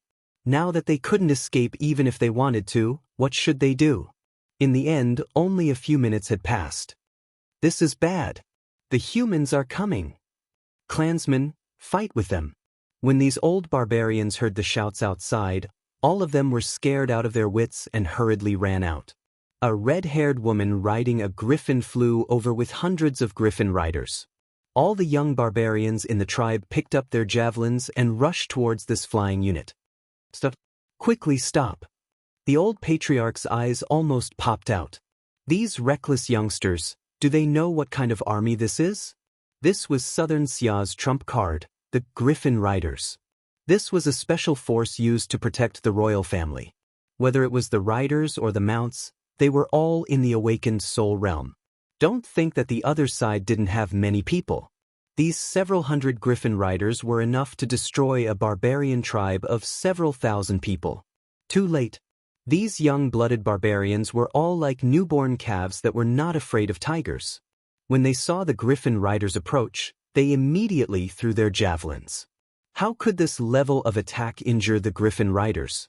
The griffin riders easily shot down the javelins that were thrown at them. You barbarians! You actually dared to sneak attack the Southern Summer Army? It seems like you'll be the ones to attack my caravan. Nangong Yun was filled with rage as her red hair danced in the air. She pulled out an exaggerated storm rifle and angrily shouted with a fierce expression, "If I don't give you a taste, you won't know how strong I, Nangong Yun, am." This was the legendary source energy weapon? The old patriarch had only heard of it, but he had never seen it before. Nangong Yun did not give the barbarians a chance to explain. She raised the storm rifle and spat out an angry flame. Large amounts of source energy bullets wildly rained down on the barbarian tribe. The barbarians preparing to throw their javelins had never seen such a terrifying weapon before, so they were all hit until they covered their heads and ran. Too terrifying. This was simply a demon's weapon. Nangong Yun's storm rifle had fired several hundred source energy bullets in less than half a minute. That wild storm of bullets made every barbarian feel like their liver was being torn apart. Who would have thought that this was just the beginning? Nangong Yun loudly shouted, "Everyone open fire. Let these bumpkins experience the power of miracle commerce." The several hundred griffin riders put away their javelins and each one took out a source energy submachine gun. With several hundred source energy guns firing at the same time, what kind of scene was that? The barbarians had finally experienced the power of technology. In an instant, the rain of bullets fell down like a waterfall. The barbarian tribe's stone houses were destroyed, the tents were riddled with holes, and the ground was filled with holes. Who told you to go against miracle commerce? Who told you to steal our people? Who told you to go against the Southern Summer Army? Nangong Yun took out a hand grenade and threw it into the barbarians' food warehouse. With a terrifying explosion, large amounts of flames soared into the sky and the warehouse was razed to the ground. A portion of the griffin riders took out hand grenades and threw them into the barbarians' buildings. Red energy mushroom clouds popped up one after another like mushrooms. The old patriarch and the group of old barbarians were all stunned. The houses were gone, the land was gone, and the food was gone. Nangong Yun led the griffin army to wreak havoc for an entire 5 minutes. The barbarians could not resist at all and the entire tribe was completely destroyed. The only strange thing was that the tribe suffered heavy losses, but the barbarians did not suffer any casualties. "Spare us!" The old patriarch was filled with fear and worry, kneeling down with the barbarians. "It really wasn't done by us." In the entire ambush, the griffin riders did not show any martial strength at all. They only used the source energy weapons to achieve this kind of terrifying effect. Even the most rebellious barbarian warriors would be shocked by this unheard-of scene. Their hearts would be branded with the undefeatable mark of miracle commerce. The large barbarian men were all scared out of their wits. They all knelt down with the patriarch and begged for mercy. Nangong Yun walked over with the burning storm rifle. With a wave of her left hand, she loudly shouted, "Search for me." The griffin riders split up to search, causing some destruction along the way. Finally, the entire tribe was in a mess, but they could not find the miracle commerce people. Nangong Yunhu asked, "It really wasn't done by you?" The barbarians were bitterly crying. It really was a misunderstanding. How could they do this kind of thing? "Fuck, since it wasn't done by you, why are you resisting?" Nangong Yun slapped the old patriarch to the ground. Her eyes were filled with flames as she angrily shouted, "Do you know how much time you've wasted for us? If it was because of you, miracle commerce would have buried you with us. Come, let's go to the next tribe." Nangong Yun led the griffin riders away. The old patriarch stood up and looked at the smoking tribe with a dazed expression. This miracle commerce is not human, they are demons. That's right. Only demons have this kind of weapon. Even if we had 100 times more people, we still wouldn't be able to resist them. Quickly run. The old patriarch stared at these people and shouted, "Run? Run, my ass. We don't have weapons, we don't have food, we don't have a tribe, we don't have anything. We are surrounded by the Southern Summer Army. How can we run? What do we do? Even if we aren't killed by the demons, we will still starve to death." That's right, they haven't saved the people yet, perhaps they have already been killed. That terrifying woman just said that if anything happened to the hostages, all the barbarians would be buried with them. The barbarians were filled with panic. This disaster had destroyed their homes and they had no weapons or food, so it was impossible for them to travel to the forest. But staying here was also a road to death, so what should they do? How about we surrender? Surrender? The old patriarch had never thought of this problem before, but after thinking about it, there was no other choice and they couldn't escape. If they wanted to keep their lives, there was only one way, which was to surrender to Miracle Commerce and help them tear the culprit's corpse into 10,000 pieces. Perhaps if Chu Tian was in a good mood, he would spare their lives. Although the barbarians did not have any skills, they were all very strong. Even 3-5 humans of the same level added together would not be as strong as a single barbarian, so they should have some value as laborers. That's right. We'll surrender. We'll help Chu Tian find the culprit. After seeing Miracle Commerce's strength, the old patriarch did not have any thoughts of resisting and immediately made the decision to surrender to Miracle Commerce. No matter what the result was, it would not be worse than now. If their luck was good, they could still keep their lives. After all, this matter was not done by them, so Miracle Commerce had no reason to vent their anger on an army that surrendered to them in order to keep their lives. It was not just a single tribe that did this.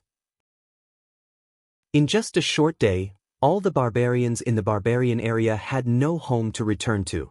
They were cursing their tribe for not having eyes and attacking Miracle Commerce, while they put down their weapons and begged for shelter with tears flowing down their faces. They did not have any requests, they just wanted to not die. Chapter 359. The young Miss Guess was right. The calamity of the barbarians was a masterpiece directed by Chu Tian. Actually, when he first came to Central State, Chu Tian had been secretly monitoring this special force. It wasn't that Chu Tian was afraid of the barbarians, rather Chu Tian was very interested in these barbarians. The barbarians were different from the weak humans. The barbarians were born with copper skin and iron bones. Most of the barbarians did not have the habit of cultivating because the barbarians' physical strength was very strong. It was around 10 times that of a grown man, around 5 times that of the leopard tribe spirit beasts and the wolf tribe spirit beasts. Even when compared to the tiger tribe spirit beasts and bear tribe spirit beasts, they were still 1 or 2 times stronger. The barbarians had a terrifying strength.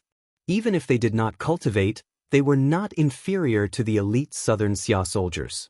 This was why the Western Marquis had not completely exterminated the barbarians after occupying Southern State for so long. Rather, he had suffered losses at the hands of the barbarians and had no choice but to compromise. In Chu Tian's eyes, the 1 million barbarians living in Southern State could be a ticking time bomb or a gold mine. What did Chu Tian lack the most? Was it resources? Was it money or fame? No, he lacked soldiers. These barbarians were natural-born soldiers. As long as they were taught a bit, they would immediately become a strong army. At the beginning, Chu Tian didn't plan on using any sinister methods. He just wanted to slowly recruit them. Who would have thought that he would receive some reports recently that the various barbarian tribes were storing up food, as if there were signs of them withdrawing from the Southern State? How could this be allowed? Once the barbarians left Southern State and entered the Southern Forest, not only would it be hard for Chu Tian to use, it would also be a large hindrance to Miracle Commerce in the future. This was a barbarian force of over 1 million people. If they fought openly, unless they gathered together, Chu Tian would not care about them at all. But if they hid deep in the mountains, it would be 10 times more troublesome for Chu Tian than if they started a riot in Southern State. This was because Chu Tian had to pass through the south. With over 1 million bandits on this road, the consequences could be imagined. This could not happen. Therefore, Chu Tian sent Nangong Yun to destroy the barbarians' hard-earned stockpile under the pretext of rescuing the hostages, making them lose the ability to escape. This was to fully display the power of miracle commerce without killing too many barbarians, making these barbarians fear Chu Tian and miracle commerce from the bottom of their hearts. Because the barbarians did not dare to fight against miracle commerce, coupled with the fact that their supplies had been destroyed, there was no way for them to escape. In a situation where they had not done anything wrong, they could only hope that they would get lucky and surrender to miracle commerce, hoping that miracle commerce would be merciful and spare them. Chu Tian said to Dongfang Haoren, "Have the barbarians that have come to surrender gather in the valley. Take 100,000 cavalry and surround them, don't let them escape."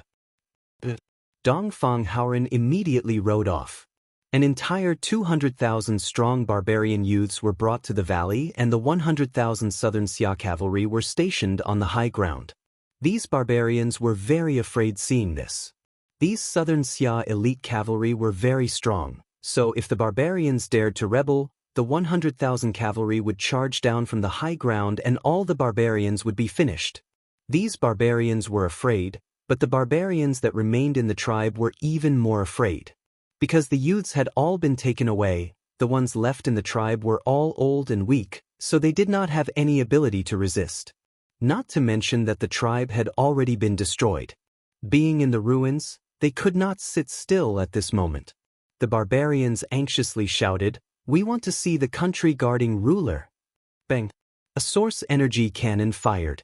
That fierce energy flattened a small hill in front of the barbarians. The barbarians were stunned seeing this. Miracle Commerce had an even stronger weapon. If this thing was shot at a crowded area, the number of casualties would be in the hundreds. "All of you shut up for me." Dongfang Haoren was wearing a set of shining armor and was currently riding a blue stallion, running around the valley. He had the style of a great general and there was no expression on his square face at all. The country guarding ruler is investigating the matter of the barbarians attacking the caravan, so you are all suspects. Just stay here and after this matter is over, the country guarding ruler will deal with you. Injustice. Injustice. This must have been done by the Black Rhino tribe. Nonsense. Our Black Rhino tribe hasn't done anything in half a month. This must have been done by the Iron Bull tribe. I saw them bring a team out a few days ago. Fuck. Don't slander us, we only went out to hunt. The barbarians quickly blamed each other. Their simple minds would never have thought that this entire matter was directed by Chu Tian and they were all victims. The barbarians did not believe that Miracle Commerce would do such a senseless thing because with Miracle Commerce's strength, it was not hard for them to destroy the barbarians, so why would they do such a thing? The barbarians became more and more fierce and finally they began to fight. They all fell into a ball in the valley and the crowd was thrown back and forth. It was a very intense fight. Another few hills were crushed. Dongfang Haoren raised the loudspeaker and shouted, "Whoever dares cause trouble will be killed." The barbarians immediately became obedient. "We all surrender. We beg the country guarding ruler for mercy." Chu Tian was sitting on the high ground drinking tea. He looked over the strong barbarians and nodded his head in satisfaction. As long as they were trained, they would immediately become good soldiers. This was truly the heavens helping him. These big fools are quite pitiful. Meng Yingying looked at the barbarians crying out in fear and hunger in the valley and couldn't help feeling compassion. Our goal has been achieved and they have already obediently surrendered, so how about we let them go?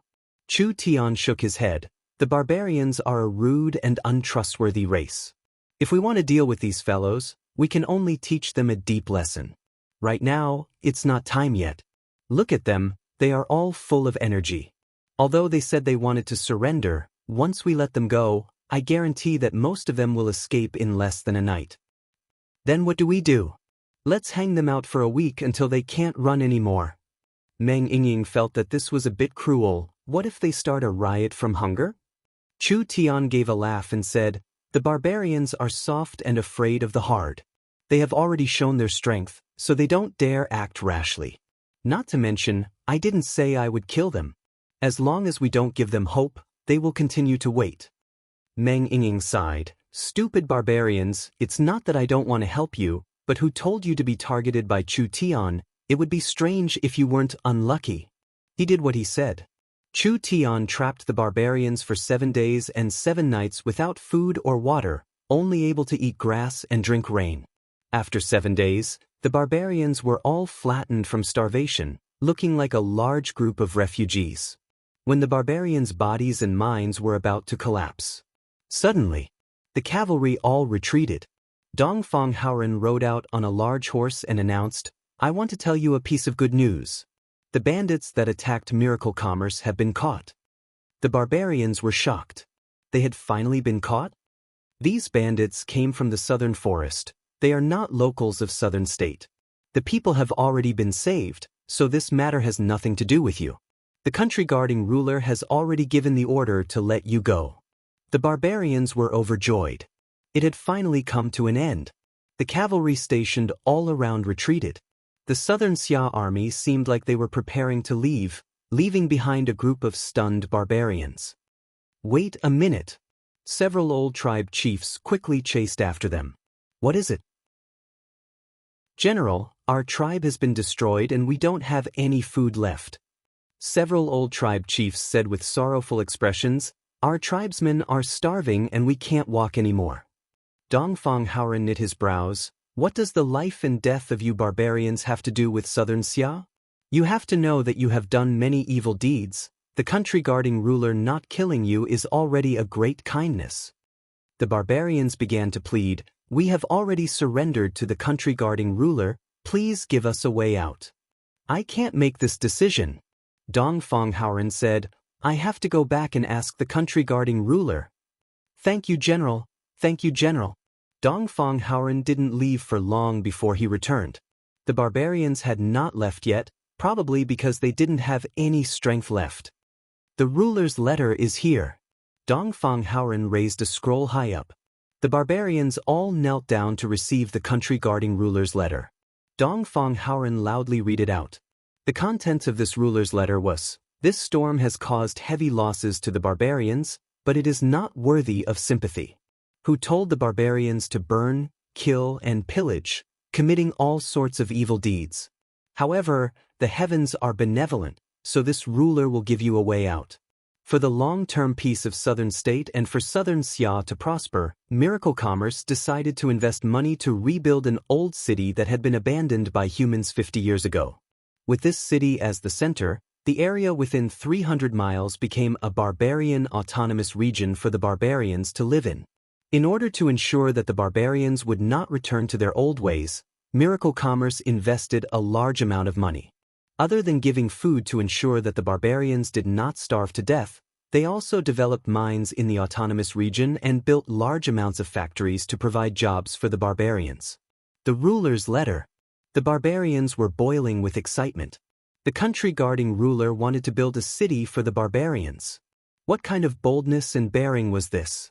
The barbarians and humans rejected each other and living together was impossible, so the country guarding ruler wanted to build a barbarian autonomous region. In the early stages, they would provide food, and in the later stages, they would provide jobs for the barbarians so that they would no longer be bandits. The barbarians were at a loss about this. They did not know if they could adapt to this kind of life, but did they have any other choice? The barbarian tribes were already gone, and with the current situation, they did not have the conditions to evacuate, so they could only choose to give it a try. The tribe leaders discussed and decided to bring their people to the barbarian autonomous region to take a look. When they arrived at the autonomous region that Chu Tian divided for the barbarians, every barbarian was stunned by the scene in front of them. Although this old city was very old, it looked very large. Not only were the walls complete, the houses had been repaired, and there were even many temporary tents. Beast carriages entered the old city one after another. Every beast carriage was filled with fruits, wine, and meat. When the barbarians who were already starving smelled the tempting aroma of meat and wine, the last bit of worry in their hearts collapsed. They immediately accepted the country guarding ruler's proposal and declared their loyalty to the country guarding ruler. Then, they roared and rushed towards their new home. Chu Tian was very generous. Miracle Commerce had already sent large amounts of food. It was enough for the barbarians to not starve to death for a period of time. When the other barbarians who were wavering and had doubts found out that the barbarians who went first were already eating and drinking, how could they sit still? The autonomous region was managed by the barbarians themselves. The barbarians would not be controlled by humans, and they would be able to eat their fill and live a good life. Who wouldn't be willing? In a few days, the abandoned city immediately became lively. The barbarian autonomous region's population continued to increase, and 80 to 90% of the barbarians had come. This time was different from being forced to surrender to save their lives. The barbarians were willing to surrender. When Chu Tian saw the situation gradually stabilize, he issued a simple law for the barbarian autonomous region. He then used the cavalry to enforce military control over the barbarian city, completely controlling them. Chapter 360. The barbarians were not smart. They did not understand what was happening. Rather, they were filled with gratitude towards Chu Tian. After all, Chu Tian did not kill them, rather he fed them well. Several 100,000 barbarians, each one had a shocking appetite. Eating meat and fish every day was a shocking consumption, so Miracle Commerce had no choice but to bring in food from other states to maintain it. The barbarians lived in a city that was abandoned to avoid the beast disaster. Miracle Commerce's employees installed street lights, repaired the houses, and established law and order for the barbarians. Chu Tian promised that humans would not interfere with the internal management of the barbarians, and the various barbarian tribe leaders would form a team of several dozen people. The barbarians went from living in a primitive society to suddenly living a modern life. Because the factories and mines were not open, the barbarians ate and drank all day, so their lives were very comfortable. Chu Tian ordered people to announce a cultivation technique called the berserk art to the barbarians. He wrote a ruler's letter to everyone, giving a reward to encourage the barbarians to cultivate. Father Miracle Commerce has money. You barbarians obediently cultivate your cultivation technique in the city, don't eat your fill and cause trouble. Not only is the cultivation technique free, as long as you can cultivate it, you will be heavily rewarded.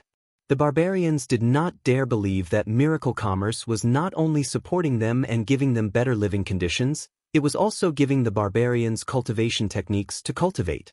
This was simply too crazy. Only was the cultivation technique suitable for the barbarians? The barbarian civilization did not have any cultivation techniques passed down. This was not only because the barbarians' civilization level was low. The main reason was that the barbarians did not have any innate source spirit. Human cultivation techniques, and even the mainstream cultivation techniques of the continent, were not suitable for the barbarians. Therefore, most of the barbarians did not cultivate spirit energy and walked on the path of pure physical strength.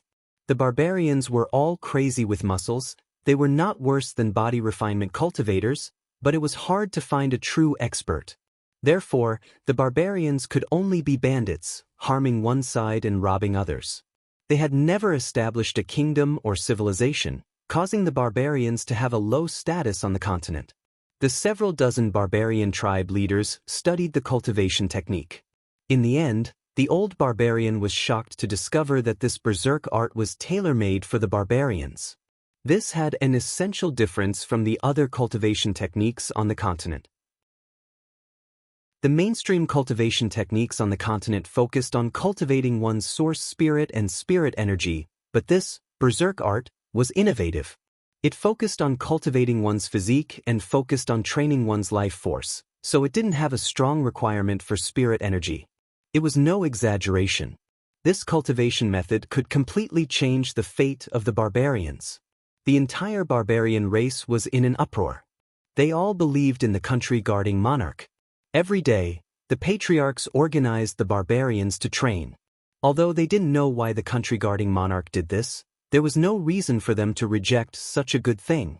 The facts proved that there were no real fools in this world. It was just that they hadn't been properly developed and guided. Even if they were as stupid as the barbarians, as long as they found the right path, they could easily achieve success. In just a few days, someone in the barbarian tribe had mastered the berserk art. After Chu Tian learned of this, he immediately set off for the barbarian city. The country guarding emperor is here. Quickly come out and welcome him. The barbarians never thought that Chu Tian would have any plans. With the power in Chu Tian's hands, it wasn't hard for him to exterminate the scattered barbarians, so why did he have to go around in circles and make it so troublesome? Moreover, to repair the barbarian cities and provide food for them, he would need to spend real money, and it wouldn't be a small amount. Now he was giving the barbarians a cultivation technique, giving them a chance to change their fate. Chu Tian brought Qin Bingyu, Dongfang Haoren, and a few normal guards to the barbarian city. The entire barbarian city was very lively. There were many barbarians everywhere, each one was around 2 meters tall.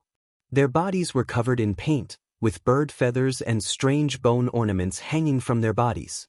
It was a very spectacular scene. Country guarding emperor! Country guarding emperor! The barbarians loudly shouted, their voices were like thunder. Chu Tian was like an angel in the eyes of the barbarians. Several dozen barbarian patriarchs quickly came out to welcome him. Each barbarian knew in their hearts that this seemingly ordinary human man actually had the power to easily destroy the entire barbarian race. With a single word, the entire southern state barbarian race would disappear. Even the most civilized race on the continent respected the strong, not to mention a primitive and crude race like the barbarians. Therefore, when they faced Chu Tian, their hearts were filled with gratitude. Chu Tian went straight to the point and asked, "Who has grasped the berserk art?" Several dozen old barbarian patriarchs brought out over 100 young barbarians. Most of these barbarians were the young elites with the most potential. It was because of this that they were able to grasp the berserk art so quickly. This monarch wants to create a personal barbarian guard. Chu Tian directly said, "You are all the most outstanding barbarian warriors. From today onwards, you will follow me. Miracle Commerce will give you enough attention and training. As long as you work for me, you will not suffer a loss." What reason did these patriarchs have to refuse? This was the famous country guarding ruler. If the barbarians could become the country guarding ruler's personal guard, the barbarian's status would be completely different. Not to mention the fact that the country guarding ruler had promised to train them. This ruler was not only the person with the highest status in the southern summer country, he was also the leader of Miracle Commerce. He was famous for his wealth, and if they could obtain his training, they would truly become phoenixes. Chu Tian did not stay in the barbarian city and immediately brought the 100 barbarians to the southern state laboratory. Gu Qianqiu and a group of white-haired researchers were busy in the laboratory. They were fiddling with a strange sealed cabin. This sealed cabin was made of metal from top to bottom, and the cabin door was made of hard diamond. It was about 10 feet high, and could accommodate a barbarian warrior. The barbarians were very nervous. They did not know what Chu Tian wanted to do. Chu Tian explained to them, "No need to be nervous, this is not a bad thing for you. On the contrary, it is a good chance for you to be reborn." Gu Qianqiu took out a small and exquisite box that had several hundred bottles of dark red medicine inside. He randomly took one out. "Can we begin now?" These were the recently developed wild blood medicine. The materials used for the wild blood medicine were very rare. There were all kinds of fierce beast blood, demonic things, and etc. Although they were very rare, there weren't many areas where they could be used, so they weren't very expensive. Of course, this was only relatively speaking. This small box of medicine was worth at least several 100 million gold coins. Let's first test the barbarian's strength. The researchers brought the barbarians to a room on the side and began to use all kinds of physical testing equipment to test their fist strength, arm strength, and explosive strength. The barbarian's iron fist slammed down on an iron rake. The entire iron rake caved in, and the researchers immediately recorded it on the side. Fist strength 11. This was a very shocking number. This meant that in a situation where they had the same cultivation, this barbarian's pure physical strength was 13 times that of a human's. This barbarian was only at the 5th body refinement layer, but even a 9th body refinement layer human would not be able to block a single punch from him. Gu Qianqiu couldn't help feeling surprised. This is truly an unbelievable physical strength. Fist strength, arm strength, wrist strength, leg strength. All kinds of data were roughly calculated. The barbarians' physical strength and strength were all around 10 times that of a human's. The barbarians did not have any cultivation techniques. They could only rely on brute force to create their own territory. This was the foundation of the barbarians' survival. Begin the wild transformation test. A barbarian was sent into the sealed cabin. The researchers inserted a medicine into the injection hole and the dark red liquid was suddenly sucked out by the vacuum pressure. Then the sealed cabin was filled with a red mist. The barbarian did not know what was going on at first and looked around in a daze. Immediately after, waves of spicy and stimulating aura instantly spread around his body, causing his skin to become extremely hot. It was as if power was being released from every cell. His mind suddenly went blank, and intense pain, anger, and violence covered his divine sense. The barbarian cried out in pain in the sealed cabin. When a large amount of red mist was absorbed by his skin and body, the blood vessels in his eyes quickly spread. His originally dark skin gradually turned red, and the blue veins on his body bulged like centipedes, constantly twitching and twisting in his muscles. It was a very frightening scene to behold. The barbarian released a terrifying killing intent, like an angry rhinoceros slamming into the sealed cabin, causing the entire laboratory to shake. However, the sealed cabin was made of special diamond, so even if a giant elephant was trapped inside, it would not be able to escape. In a few seconds, his black skin turned dark red and the barbarian's muscles became at least a size stronger. At this time, a fist landed on the diamond cabin door, unexpectedly creating a few small cracks in the cabin door. This barbarian had already lost his consciousness and was like an angry killing machine. His body released a scarlet light as he roared and roared, continuously attacking the cabin door, trying to tear everything in sight to pieces. The barbarian soldier revealed a look of fear. What did the people from Miracle Commerce do? This wild state did not last long before the barbarian gradually calmed down. This was the effect of the berserk art he had cultivated, suppressing his wild rage and killing intent. The barbarian's breathing and heartbeat gradually stabilized, but his body was still filled with a dangerous aura, just like a terrifying beast. The red mist gradually disappeared, completely absorbed. Chu Tian waved his hand at Gu Qianxiu. Open it. Nothing bad will happen, right? Relax, everything is under control. Gu Qianxiu was not afraid of him. Although living beings had gone berserk and their strength had increased by more than 10 times, it was still impossible for him to threaten a peak 9th awakened soul layer cultivator. The barbarian soldier walked out of the sealed cabin.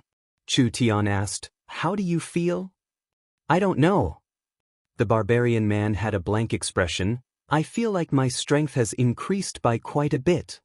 Chu Tian made a gesture, fist strength test. The researcher took out a fist target and let the barbarian test his strength. The barbarian's heavy fist slammed into the metal target and an explosive sound rang in everyone's ears. The metal target instantly shattered into pieces. His fist strength has broken through 100. Everyone couldn't help taking in a cold breath. If this fist hit a first awakened soul layer cultivator, it would be enough to cripple them. Chu Tian conducted other tests on the barbarian soldier. Whether it was his body's strength, endurance, or explosive power, they all received a terrifying increase. The barbarian's sensitivity to pain had greatly decreased, his willpower had increased by a large amount, and his body's recovery rate had increased by several times. This was the effect of going berserk? The Miracle Commerce researcher revealed a look of surprise. Chu Tian nodded in satisfaction. "That's right, this is the berserker I wanted." Chapter 361. In the era that Chu Tian lived in, the barbarians no longer existed. Chu Tian had done some research on this race. Speaking of the barbarians were a close relative of humans in the ancient era, but they had mixed the bloodline of an ancient beast. The ancestors of the barbarians were a very strong race, but after several tens of thousands of years, The wild energy in the barbarians' blood became thinner and thinner, so this race became weaker and weaker. The barbarians were a rare race that relied on their physical strength. Although they could not awaken their source spirit and were not suited to cultivating any attributed cultivation techniques, the barbarians had a very strong life force. If they could cultivate a non-attributed cultivation technique and develop their physical strength to the peak, the barbarians would still be a strong race. The wild blood medicine was a special medicine that could cause a berserk reaction. What was berserk? Berserk was similar to the demonic transformation. When the infernal flames invaded the thunder state, the abyss aura caused a large number of humans to be demonized, causing many weak or weak low-level cultivators to suddenly become terrifying abyss demon soldiers, which could directly threaten high-level cultivators. This was the result of the demonic transformation. The berserk transformation was similar to the demonic transformation, but the principle was different. The dark energy infecting a living being was the cause of the demonic transformation, but the berserk transformation was when the power of a fierce beast surged in, stimulating one's potential and fully developing one's physical strength. The demonic transformation was more extreme, so it was basically irreversible. Although the berserk transformation was not as extreme as the demonic transformation, normal living beings would still pay a large price for going berserk. The berserk transformation could increase one's strength by a large amount, but the price was losing one's rationality. They would become crazy and bloodthirsty, unable to differentiate between friend and foe. The berserk transformation would wildly slaughter everything in sight. There would be no pain, no fatigue, and finally they would die from exhaustion. The barbarians had a special physique and bloodline, so they were one of the few living beings that could undergo the berserk transformation. The berserk art was a cultivation technique made for the berserkers. Not only could it train the berserker's potential, it could also suppress the berserker's berserk state, allowing the berserker to maintain a clear mind in battle. The most important thing was that with each berserk transformation, this cultivation technique would quickly evolve. When this terrifying super soldier was created, Chu Tian would bring them to battle all over the place, allowing the berserkers to participate in battle. This way, the berserker's strength would become higher and higher. Each berserker had a strong destructive might. Once they went berserk, they would not feel pain, fatigue, or fear. They were a group of endless killing machines. This was a unit that could quickly level up. Gu Qinxiu began to transform the remaining 100 barbarians into berserkers. These barbarians were the elites of the barbarian race. When they went berserk, they could instantly cripple a second or third awakened soul layer cultivator in close combat. If such warriors were to form a large army in the future, they would definitely become a sharp knife in the hands of miracle commerce. Even in a warring kingdom, they could be called a trump card army. It was also a high-level army that could grow. Chu Tian planned to create a berserker unit within a month. The initial cost of creating these berserkers wasn't low. It was mainly due to the production of berserker potions. After the berserker army was formed, they would often need berserker potions to level them up. However, compared to the value of the army, this price was completely acceptable to miracle commerce. A powerful army could not be without powerful equipment. Chu Tian had specially ordered a set of equipment for the berserker army. First was the normal equipment and weapons. The barbarian warriors were very strong, so normal light armor and weapons were not suitable for them. Therefore, the berserker's basic equipment was a set of thick profound iron armor and a giant axe that weighed several hundred pounds. The equipment itself was made of level 3 metal with runes engraved on it, so normal awakened soul cultivators would find it hard to damage it. If this equipment was worn by a human, they wouldn't be able to stand after a few steps, but it was as light as a feather for the berserkers. A profound iron axe was swung with the strength of a barbarian soldier. It was very heavy and could split mountains and rivers. If it was an army of tens of thousands of berserkers, it would be like building a steel wall on the battlefield. At least in southern Xia, other than the Griffin Knights in the air, no other army could break through this kind of defense. How could normal equipment be enough? This was a direct army of miracle commerce. Chu Tian came to the weapons department of the Yunsex laboratory. How is the research on the source energy cannons? Yun Tianhe was working with a group of scholars.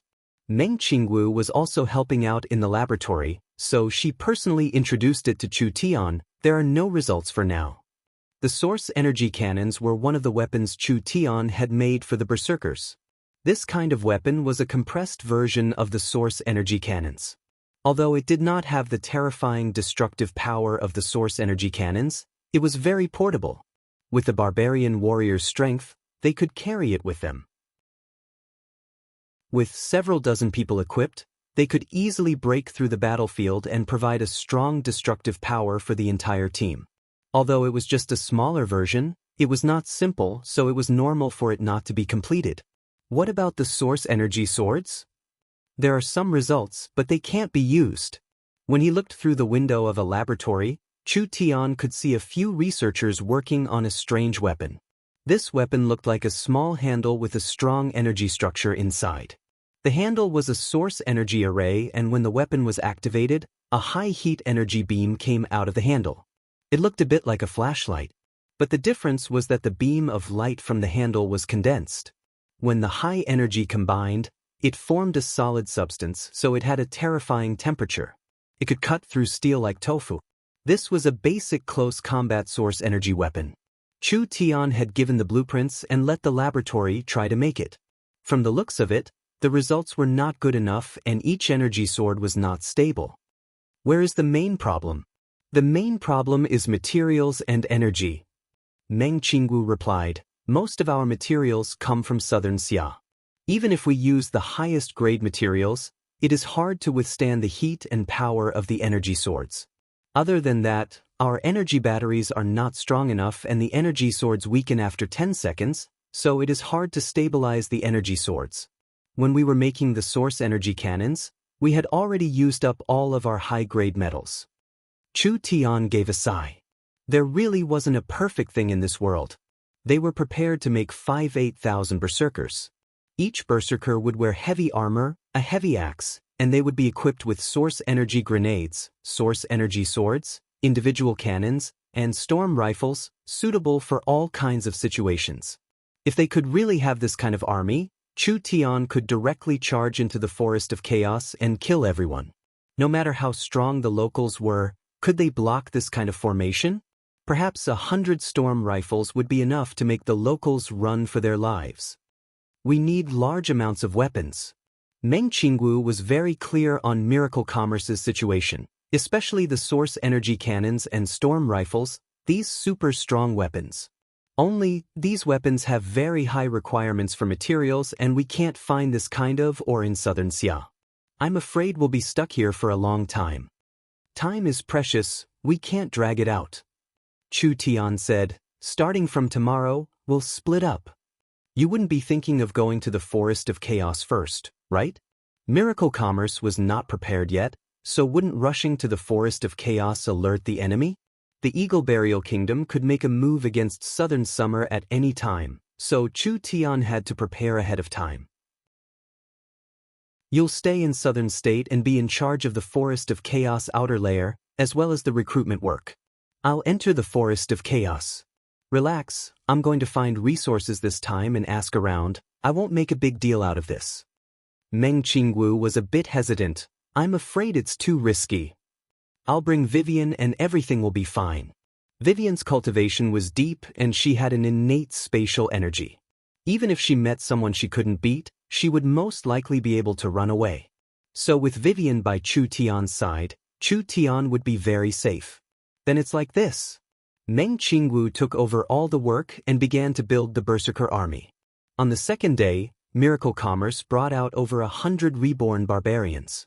Each one was equipped with powerful armor and weapons and Meng Qingwu brought them to Barbarian City.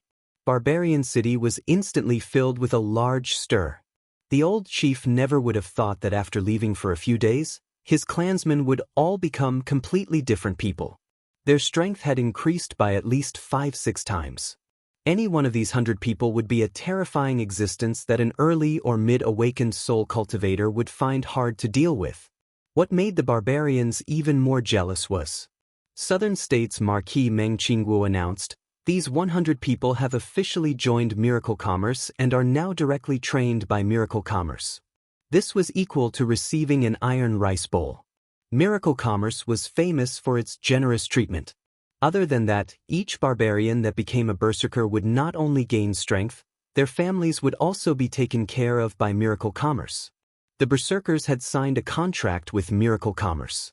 As long as they served for 5 years, their freedom would no longer be restricted. The berserkers had the right to withdraw from the army and return to live in the barbarian region. Miracle commerce did not need to take the initiative to recruit people. In just a few short days, several tens of thousands of young barbarians cried and begged to become Miracle Commerce's soldiers. They would give you strength, they would give you freedom, and they would take care of your family. To the barbarians, this was a chance to stand out. Of course, Miracle Commerce was not polite. Meng Qinggu used her status as the southern state's marquis to publicly announce, as long as you cultivate the berserker art, you can join Miracle Commerce's reserve army and line up to become a berserker. Once the news came out, in just 2 short days, the number of berserkers in the reserve army reached over 1,000. Miracle Commerce made large amounts of berserker medicine, barely meeting the demand. However, with the increasing number of people in the reserve army and the running out of berserker medicine materials, this task could not be completed in a short period of time. Recently Meng Qingwu had been in charge and Chu Tian had not appeared for several days. Only the high-level members of Miracle Commerce knew that he had quietly left Southern State and headed to the unknown south. Chapter 362. The Forest of Chaos did not have 4 seasons, there was only a rainy season and a dry season. It was the Forest of Chaos rainy season right now. The warm and humid air flowed from the west coast to the mountain range, covering the entire Forest of Chaos. The fertile soil and the small population made it easy to obtain food, and there were many varieties to choose from. Whether it was spirit beasts, elves, or even ogres, as long as they found a piece of land and scattered their seeds, they would be able to harvest many delicious fruits in the coming year without any cultivation. There was no kingdom, no law, and no order here. People did not need to pay taxes and they did not need to bow down to anyone. As long as they were strong enough, the rich forest's resources were endless. This was the heaven of the strong. It was the hell of the weak. The rich and complex environment gave birth to many different kinds of life. From the ancient species to the rare beasts of the modern era, from the ancient dragons to the elegant elves, they all regarded the Forest of Chaos as their ideal home. Although the resources here could support 100 times the population, it was hard to avoid fighting where there was life. Humans fighting with humans, humans fighting with beasts, and beasts fighting with beasts were already the most common scenes in the forest. There was no end to their desires. For example, the Dragon Lord. This was a giant dragon that had lived for thousands of years, occupying the noble dragon city. It was said that his wealth could be piled up into the sky. However, he was still not satisfied with this. He would plunder large amounts of wealth from the subordinate cities every year.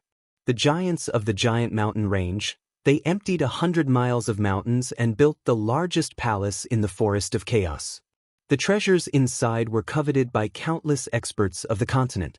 The Elven King ruled the Elven Council, controlling several dozen elven cities and working with several small and medium-sized races, becoming one of the strongest powers in the forest. They controlled countless ancient knowledge and wisdom. The beautiful sea race queen built a city in the sea, stretching from the far west coast to the center of the Forest of Chaos. She wanted to take all the treasures of the sea and land into her hands. There were countless other powers that were not weaker than peak warring kingdoms. They wildly explored the Forest of Chaos, endlessly fighting and killing. The powers intertwined with each other and the Forest of Chaos was in chaos. Heroes rose together, the strong contended, the weak could only choose to be vassals, and even more of the weak tried their best to hide themselves, maintaining the laws of the Dark Forest. No one knew just how many unknown secrets and strengths were hidden in this primitive forest. The Forest of Chaos, the outer region. This place was not strongly affected by the rainy season, but it was still warm and humid. This was a very low-developed area. The roots of the giant trees were everywhere, and all kinds of fungi and algae were scattered all over the place. There were also countless poisonous snakes, insects, and flowers. Every corner seemed to be hiding a deadly crisis. In the middle of a dense jungle, there was a spacious clearing in the middle. This looked like a magical beast lair, and there were roughly 10 or so giant lizards lying there. Each of them gave off a terrifying aura, and their bodies were covered with emerald scales that gave off waves of light, as if they were made from jade. In the center of these lizards was a spring filled with powerful life energy. When soaked in this aura, magical beasts could maintain their growth without hunting. Rustle, rustle. There was a sudden movement in the forest. The giant lizard smelled the scent and stood up. It let out a low, warning growl towards the forest. The bushes full of berries suddenly shook a few times, and a few extremely sharp sword cheese shot out. In an instant, the beautiful scales of the giant lizard were shattered, and several lizards were injured. Roar! The lizards angrily counterattacked. They opened their large mouths and didn't see anything being spat out, but the roots and bushes on the ground seemed like they were hit by some kind of energy. They all shattered into the air, and each fragment seemed like it had been twisted. 5 people wearing travelers' cloaks appeared in their field of vision. Although it was 5 normal humans, the lizards felt a dangerous aura and immediately attacked together. Who would have thought that at this time, one of them would cut open the space in front of them? The invisible energy the lizards shot out was all sucked into the spatial crack. The lizard's scales exploded in an instant, and all the energy landed on him. The leader of the lizards was incomparably angry. Its 4 strong limbs stepped off the ground and it charged at the 3 of them. At this moment, a little white fox jumped out. Its small body suddenly expanded and transformed into a huge demon fox. When it was stared at by the demon fox's strange eyes, the lizard king instantly froze on the spot. Then, it suddenly turned around and launched a fierce attack on the other lizards. Another person jumped out. A cold current came out and turned a lizard into an ice sculpture. Another person took out a giant sword and slashed the ice sculpture into pieces. There was no suspense in this battle. The 10 lizards were not weak, but they were still level 2 demon beasts. There were a few strong ones that were in the 7-8th awakened soul layer, and the weakest of these humans was in the 7th awakened soul layer. There was even an elf that had the strength of a true soul cultivator. That's right. These 5 travelers were not others, they were Chu Tian's group. Meng Yingying took out a whistle-like object and blew it hard. The surrounding forest immediately shook and a large group of people rushed out. When these people saw the lizard corpses on the ground, they all gave a happy cheer. The village chief gave the 10 sacred herbs to Chu Tian. This was his thanks to Chu Tian's group.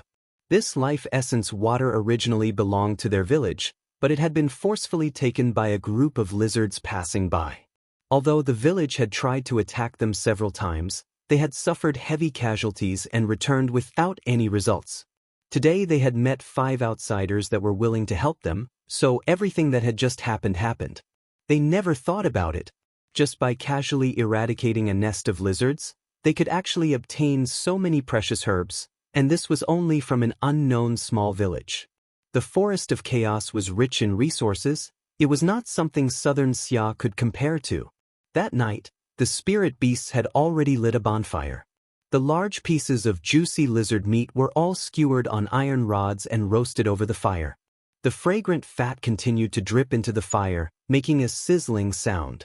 The rabbit people were dancing around the bonfire. Each one of them had a look of joy on their faces. Several cute rabbit race girls were holding good lizard meat as they sent it over to Chu Tian with shy red faces. Their eyes were filled with hints. If there was a need, they were willing to provide some special services. There were no moral restrictions in the Forest of Chaos, and the spirit beasts were like this. Chu Tian looked at the rabbit race girls with interest. From their appearance, the rabbit race was in line with human aesthetics. They were not covered in fur like some spirit beasts. These spirit beasts had many human characteristics, only having rabbit tails, ears, and etc. The rabbit race had quite a bit of foreign beauty. These rabbit race girls were clearly chosen by the village chief to please these people. Chu Tian left these rabbit race girls to drink with them and also to ask for information. Meng Yingying used the source energy barbecue array to reheat the meat. This meat tastes pretty good. Is that so? I think it's a bit old. Their mouths were covered in oil, and the little fox had already eaten several dozen kilograms of barbecue meat. They were surrounded by rabbits, delicious barbecue meat, special fruit wine, and a primitive village. All of this had a special flavor. In short, it was something that couldn't be felt in a human country. They brought a total of 5 people this time. Chen Bingyu, Dongfang Haoren, and Vivian. These 3 were either bodyguards or guides. As for Meng Yingying, she was purely here to play.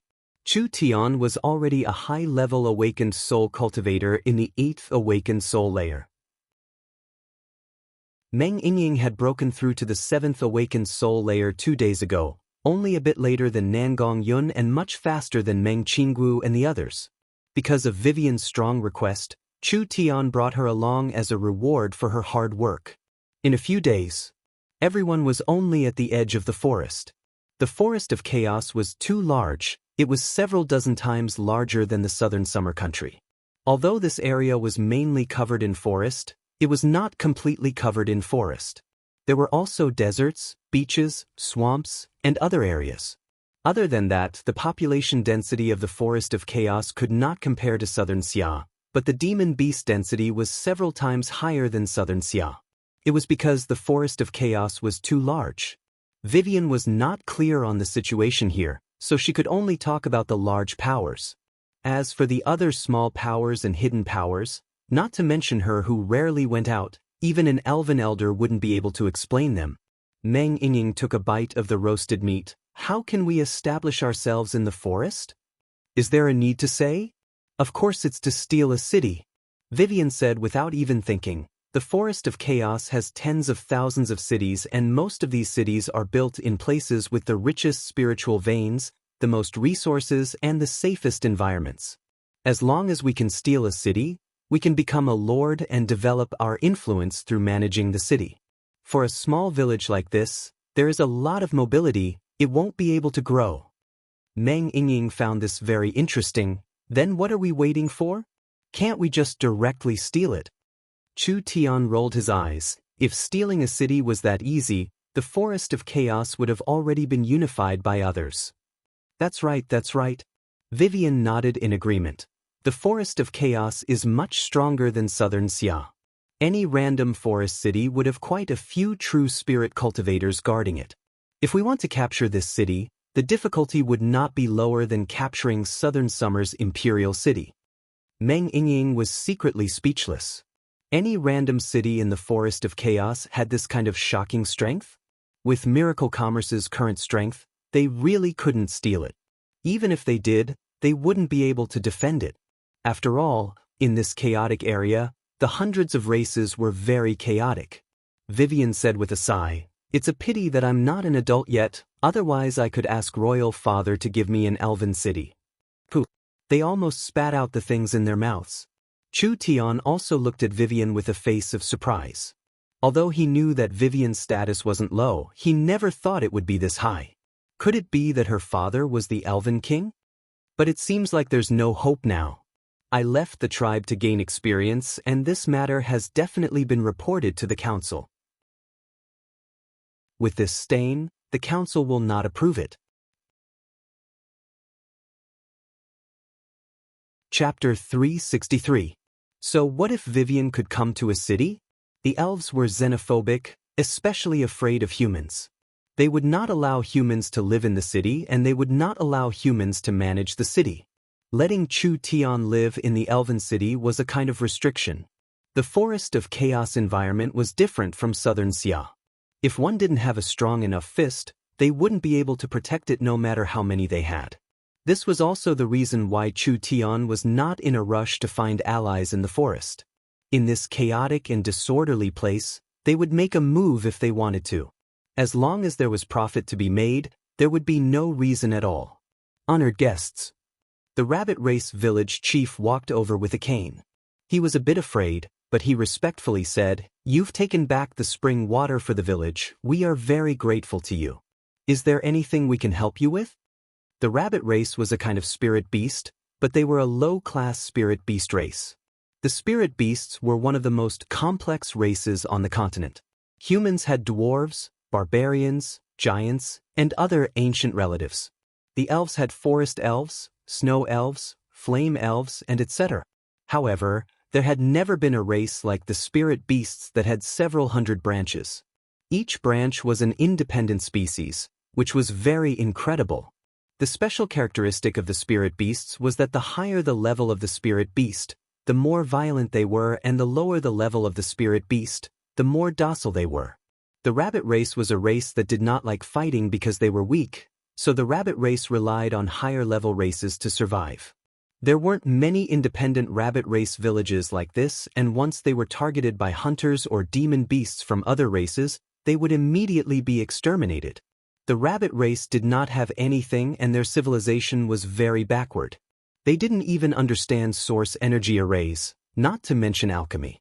The spring of life was the foundation of the rabbit race's survival. Chu Tian's group had helped them take back the spring of life from the demon beasts. This was a large favor to the rabbit race. The only thing the rabbit race was worried about was that they had other plans. If these people had any bad intentions, this village would not be able to be kept. All the rabbit race members had to leave as soon as possible to avoid a disaster. We are just some normal adventurers. We came to the Forest of Chaos this time to buy some materials. However, we are not familiar with the Forest of Chaos, so where can we buy materials from? We will need the village chief's guidance. Right now, he wasn't strong enough, so it wasn't a bad thing to keep a low profile. Chu Tian had already thought of a goal when he came to the Forest of Chaos. He just wanted to find a suitable material channel for miracle commerce and supply them with high-level materials to satisfy the source energy weapons production. He wouldn't participate in the chaotic battles of the Forest of Chaos for now. Seize a city to build a faction? Forget it. With their current strength, any random tribe could probably cripple miracle commerce. More haste, less speed. Let's build a berserker army first. About 100 miles away from here, there's a settlement. It's a temporary town. If the nearby villages need to exchange their daily necessities, it's all done in this town. The rabbit village chief seemed to sigh in relief. While this small town is not large, we can find many forest specialties. Even if we cannot find anything that Sir is satisfied with, it is more convenient to obtain information there. A temporary town? Chu Tian could more or less understand. The small races and even medium-sized powers of the Forest of Chaos were all forced to follow the Dark Forest Law. So the Dark Forest Law was not hard to understand. It meant that in a dark forest, there were countless hunters. These hunters could all become each other's prey, so it was necessary to hide in this kind of environment. Once they were exposed, it was very risky. Not only would it attract the attacks of other hunters, it would also attract the attention of other giants. There would be the danger of being swallowed up or even being exterminated. Therefore, if the small and medium-sized races wanted to develop in the Forest of Chaos, they had to follow this law. Because they didn't dare expose themselves, how could they exchange for daily necessities with the outside world? This kind of temporary town was a method. When the villages needed supplies, they would disguise themselves and come to the small town. After exchanging for what they needed, they would immediately leave this place, not daring to stay for too long to avoid attracting the attention of others. Since they had obtained some information, they would set off. Sir, please wait. The rabbit race village chief could see that Chu Tian was the leader of this group. He gently clapped his hands and several well-developed rabbit race beauties came out. These rabbit race girls had all been cleaned up and their watery eyes stared at Chu Tian. What is the meaning of this? These are the 10 most beautiful girls in the village. They are all virgins. They are now offered to Sir and will become Sir's personal maids. The rabbit race is very gentle and warm. They will definitely serve Sir well. Fuck, it can't be. Chu Tian was a bit stunned. The rabbit race looked a bit strange. After all, they were not the same race as humans. However, from a human's aesthetic point of view, the rabbit race girls were petite, full, and gentle. They were the best choice for maids. In the human world, a beautiful rabbit girl could be sold for a very high price, not to mention a virgin. But Chu Tian could clearly feel a sharp gaze staring at him. Even Chen Bingyu was silently looking at him and Vivian was also frowning. How could he take this? Chu Tian righteously refused. How could I, Chu Tian, be someone who is greedy for beauty and tramples on others? I appreciate the village chief's good intentions, but I cannot accept this kind of gift. The rabbit race village chief said, No, this is their honor. I hope sir will not decline. These words were not false. The rabbit race girls revealed looks of desire. They lived in the forest of chaos, living in precarious situations every day. If they were taken in as maids by an expert, it would be like flying up a branch and turning into a phoenix. Not to mention that this human was in line with the rabbit race's aesthetic point of view. It was much better than those fierce-looking tigers and bears. From the perspective of the rabbit race, they could use this to monitor Chu Tian. If Chu Tian went back and spread the location of the rabbit race's village, these rabbit girls could run back and report, protecting the safety of the village. They had to be careful in a place like the forest of chaos. Village chief, don't force us. The small town is very dangerous. It isn't safe for us to bring the rabbit girls. Meng Yingying suddenly stood up and said, Leave them here first and we'll take them away when we have a chance. That's it. The rabbit race village chief saw that the other side didn't want it and his heart couldn't help feeling a bit disappointed. Was not being greedy for small benefits really noble, or was he preparing to be greedy for more? This was truly a blessing or a curse. The rabbit race village chief's eyes fell on Meng Yingying, Vivian, and Chen Bingyu for a few seconds, but this person had so many beauties by his side. Perhaps he really didn't like the rabbit village's common women, so he could only comfort himself like this. Chu Tian left the small village. Meng Yingying gave 2 coughs and said, The 10 beautiful maids are gone. Are you disappointed? How could that be? Am I, Chu Tian, this kind of person? I am a free love advocate. This kind of transaction needs the location of the sword art. Who knows what you're thinking in your heart? Meng Yingying rolled her eyes. She looked at the rabbit village that was shrouded in a faint firelight and sighed, but these rabbit people are quite pitiful. They are clearly so weak, yet they have to live in such a dangerous environment. I'm afraid that it's only a matter of time before they are discovered or destroyed. But it's really strange. The forest of chaos is clearly rich in resources, so why are they fighting each other? The forest of chaos has always been like this. If you don't destroy me, then I destroy you. Vivian was already used to it. It's hard for small tribes and small powers to survive. As long as they are targeted by a stronger power, they will be attacked for no reason. Meng Yingying said to Chu Tian, Hey, since this place is this chaotic, you should just unify it and let these weak races survive. Damn, look at your tone, it's like it's easy. Not to mention the others, what about the Dragon Lord? The weapons that Chu Tian could make now wouldn't even be able to harm a single one of his scales, not to mention the Elven King, the Titan, the Beast King, and the Sea King, all these strong existences. But Chu Tian was not a cowardly person. He immediately patted his chest and said, Since it's Yingying's orders, I'll do my best to complete it. Meng Yingying revealed a sweet smile, feeling very satisfied in her heart. Since Chu Tian said this, there was definitely no problem. There was nothing in this world that he couldn't do. Vivian was very envious of Yingying and Chu Tian's relationship. Chu Tian was the person she admired the most. When the 5 of them set off, it was already midnight. Traveling through the forest at night was a big taboo because most demon beasts wanted to move at night. However, Chu Tian was very bold and he did not think that there would be anyone that could threaten him in the forest of chaos periphery. The lost forest was filled with large amounts of fireflies, sunlight vines, glow grass, fluorescent mushrooms, and etc. They automatically glowed at night. Although it wasn't very bright, it wasn't to the point where one couldn't see their fingers in front of them. Of course, not everything that glowed was good. There were some demons and monsters that released beautiful lights and illusions to confuse people's hearts, finally luring their prey into a trap. This was a beautiful and magical scene, but there were dangers everywhere. The sounds of insects were sinister and there were demon beast roars coming from unknown places. The 5 of them didn't stop for a single moment. Although they were attacked several times along the way, they passed through without any danger. They finally arrived at their destination in the early morning.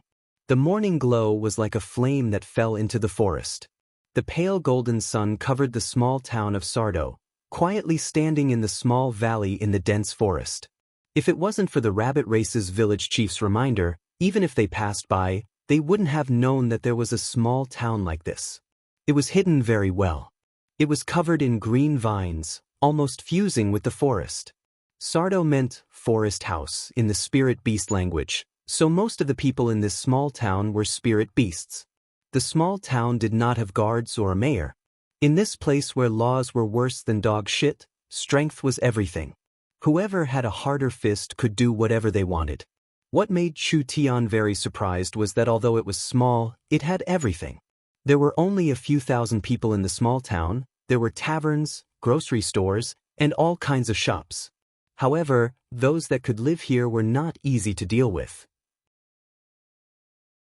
For example, the owner of the Alchemist Hall, he was a fugitive from the great Zhou country. This person was proficient in alchemy, refining poison to kill over 300 enemies.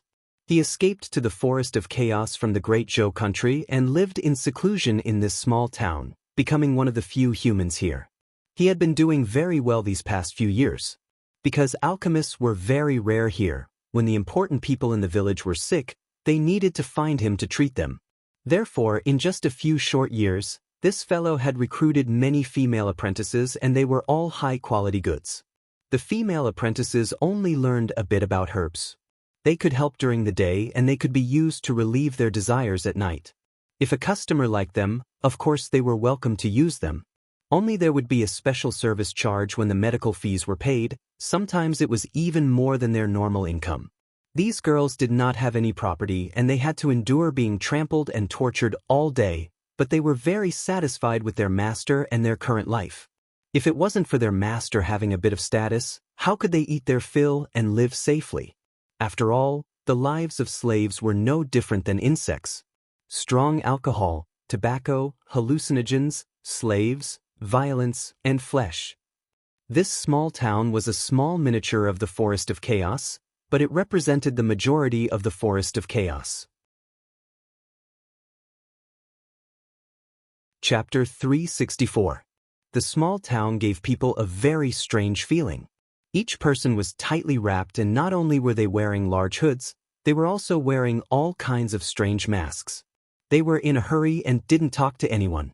This place was specially built to facilitate the exchange of goods between the villages. Most of the people were from the nearby villages and these villages were on guard against each other. As for the permanent residents of the town, whether it was the great Zhou country's alchemist or the weapon shop owner, they were all criminals that escaped from various places. Each person was a hidden danger. Who was willing to deal with this kind of person? There was another kind of person hiding in the small town. This kind of person was a hunter, a bandit, or a human trafficker. Their job was to find a suitable village and kill them for profit. The women of the rabbit race, fox race, and elves could all be sold for a good price. As for the dwarves, bears, tigers, and etc., they were all qualified slaves. The Forest of Chaos was rich in resources and even the smallest village had quite a bit of treasures. Therefore, killing and stealing was the fastest way to get rich. There were no laws or rules here, so who could resist this kind of temptation? Under this layer of danger, a small town in the Forest of Chaos was completely different from a civilized country. It was very dangerous coming here each time. If it wasn't done well, not only would a person's life be in danger, it would even bring a disaster to the entire clan. It was because of this that Chu Tian's group was too eye-catching. The 5 of them did not hide themselves at all and swaggered in like this. Other than the elf who couldn't be judged, the other 4 looked very young and didn't seem very strong, so how could they not attract attention? They were simply pieces of fat meat. When the 5 of them arrived in the small town, they immediately felt over 10 gazes filled with ill intent. Dongfeng, go and ask around. Chu Tian ignored the people sharpening their knives in the corner. See if this town has anything we want. Alright. Dongfeng Haoren turned around and left. This Dongfeng Haoren was the previous Southern Summer King's eldest son and had the chance to become the new king of Southern Summer, but now he had become a member of Miracle Commerce. This was fate playing with people. But Dongfeng Haoren did not have any interest in the throne. rather following miracle commerce would allow him to have a better growth. This fellow was like an unpolished jade. With a bit of polishing he would become another calm martial ruler, even surpassing Dongfang Gan. Chu Tian decided to nurture Dongfang Haoren into a general of miracle commerce. In the future, he would have to rely on him to lead miracle commerce's army. However, Dongfang Haoren was too young. Bringing him along to gain experience was a good thing. Let's find a place to rest. There should be a hotel here. The four of them hadn't even taken 2 steps. A few burly figures stood in front of him, each holding a weapon in their hands. Chu Tian fixed his eyes on them and saw that they were several ferocious-looking people of different races. There were thieves of the rat race and brawny men of the barbarian race. Their leader was a lizard man covered in green scales. Because of the close distance, Chu Tian could even smell the pungent stench coming from the man's body. Chu Tian frowned. "What can I do for you?" The few of them looked at each other with greed in their eyes. "Your goods aren't bad." The lizard man in the lead threw out 3 low-grade source stones and then pointed behind him as he said, "I'll buy these 3 women. Take the money and scram." Chu Tian was stunned. What was this? 3 low-grade source stones? That ferocious lizard man stared at Chu Tian. "Are you deaf? I've already given you the money and your women are in my hands. If you don't scram, I'll teach you a lesson. Go ask around and see who dares offend us in this small town." Meng Yingying, Vivian, and Chen Bingyu's faces sunk. Although they knew that the atmosphere in the Forest of Chaos was bad, being this rude in broad daylight really made people angry. Although there were many people watching, most of them were just here to watch the show. Chu Tian narrowed his eyes and said, "It seems like you don't understand the situation. Refusing a toast only to drink a forfeit." The lizard man pulled out the blade at his waist and a green spirit energy was released. "Then die." An illustrious soul realm strength. In this kind of unknown small town, a random small character actually had the strength of the 4th awakened soul layer. No wonder he dared to be this arrogant. The Forest of Chaos overall strength was much stronger than the small southern summer country. However, he had offended the wrong person. No one could see what had happened. The lizard man's blade slashed down on the ice crystal-like sword, but the lizard man's blade was instantly broken like tofu. These lizard men were all shocked. This blade was still a high-grade soul weapon, but it was broken upon contact. How was this possible? "I want this sword too." The lizard man swept out like an eagle claw, looking like he wanted to take the sword. Chu Tian turned his wrist and the netherworld sword came out of its sheath. The lizard man did not even know what had happened before his entire arm was cut off. He gave a pitiful cry and retreated while holding his arm, but his arm was covered in blue and white netherworld flames. The flames spread quickly, and wherever they passed, the muscles rapidly withered.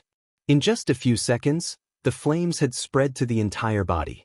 The originally strong man had become as thin as a stick in an instant. Finally, his body broke apart and turned into smoking fragments on the ground. The other lizard men revealed looks of fear when they saw this. They could not understand. Only the small villages around this small town knew about it, so how could a small village like this have such a powerful character? It was too late to run.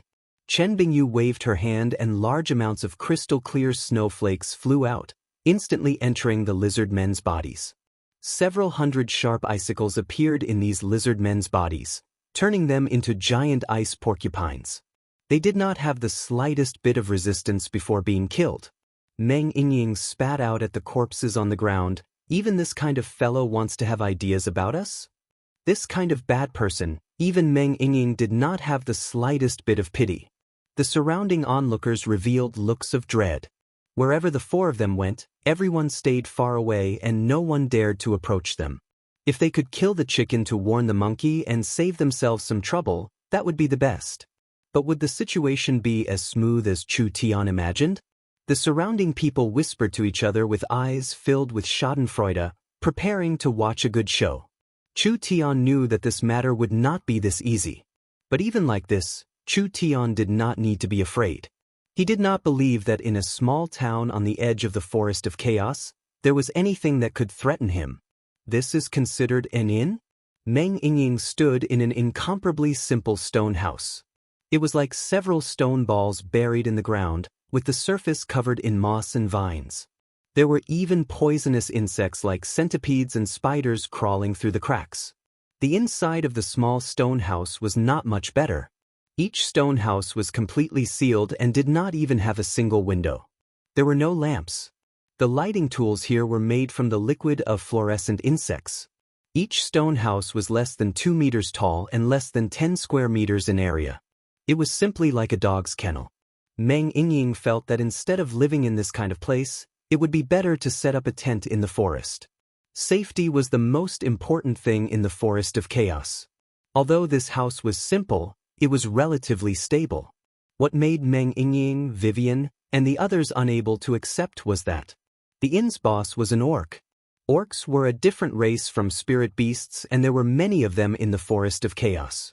Their typical characteristic was their green skin, incomparably tall bodies, and 2 large fangs. They were even more barbaric than the barbarians. The half-beastman boss was wearing an apron-like pants and his upper body was covered in scars. 2 short axes hung on his back, and his long hair was tied into dozens of thin braids that draped over his back.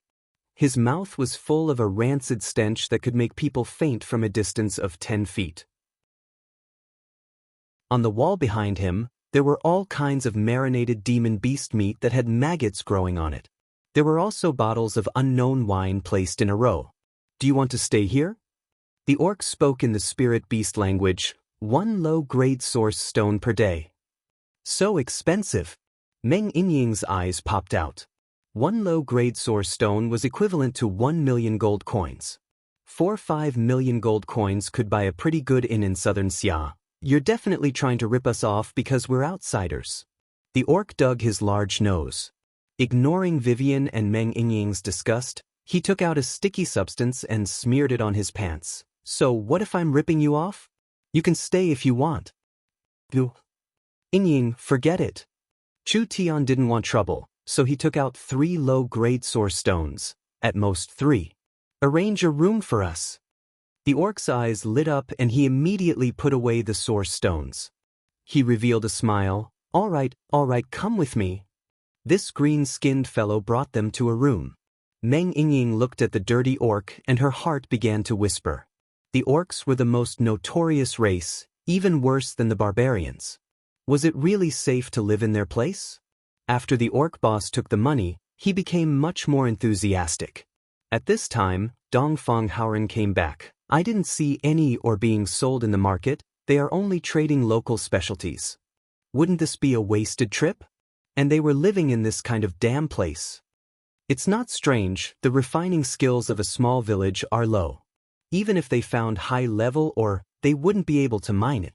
Even if they could mine it, they wouldn't be able to refine it. Chu Tian shook his head and said, "But it's not a wasted trip. At least in this town, we can gather more information or we can find the nearest city in the forest." While they were talking, the orc boss came back. He was holding a dirty plate, enthusiastically placing it in front of them. There was a bottle of wine and several pieces of black beast meat on the plate. The boss wiped his dirty and greasy hands on his equally dirty trousers. His ugly and fierce face grinned, revealing his 2 yellow tusks. "Honored guests, please have a taste. This is our Beastman race's wine, free of charge. You will like it." He personally poured a cup and gave it to Chu Tian. Chu Tian looked at the muddy liquid in the cup and his expression became strange. The orc boss was very angry. In the orc race, refusing a friend's wine is very rude. "Old brother, it's fine if you put poison in the wine." Chu Tian said with a look of disdain. "Can't you change it to a better wine? This is like shit, who do you expect to drink it? You want to use it to poison us? Do you really think father's brain is full of shit?" The orc boss was shocked. He had bought this poison from the town's alchemist. He had promised that it was tasteless and that no one would be able to see through it. There were many guests that had been easily poisoned to death by the orc boss and then taken away all their belongings, so how could this fellow recognize it with a single glance? "You dare not appreciate it." The orc boss smashed the cup and took out 2 short axes from his back. He fiercely said, "I'll let you know the result of rejecting the orc's good intentions." Since the soft approach didn't work, they were going to use the hard approach? Dong Fong Howren kicked out and the orc boss was sent flying out the door. The strong? The orc boss quickly stood up, but before he could say anything, an arrow pierced through the stone wall, piercing through the orc boss' chest. Damn. Where did this arrow come from? The Beastman boss had died without knowing why. More and more arrows pierced through the walls, wildly shooting at the people in the hotel. The person shooting the arrows outside clearly wanted to kill everyone in the hotel. Chu Tian's group felt this was strange. Who the fuck was shooting arrows outside? Could this place be any more chaotic? I'll do it. Vivian suddenly cut open the space and led everyone out of the hotel. You're tuning in to the Passion Pages YouTube channel. We're so grateful for your support and don't forget to subscribe to join us on this incredible journey through captivating stories. Your generosity through donations truly makes a world of difference, as it's the primary source of revenue that allows me to expand and enhance this channel for you. Thank you from the bottom of my heart for being a part of this adventure.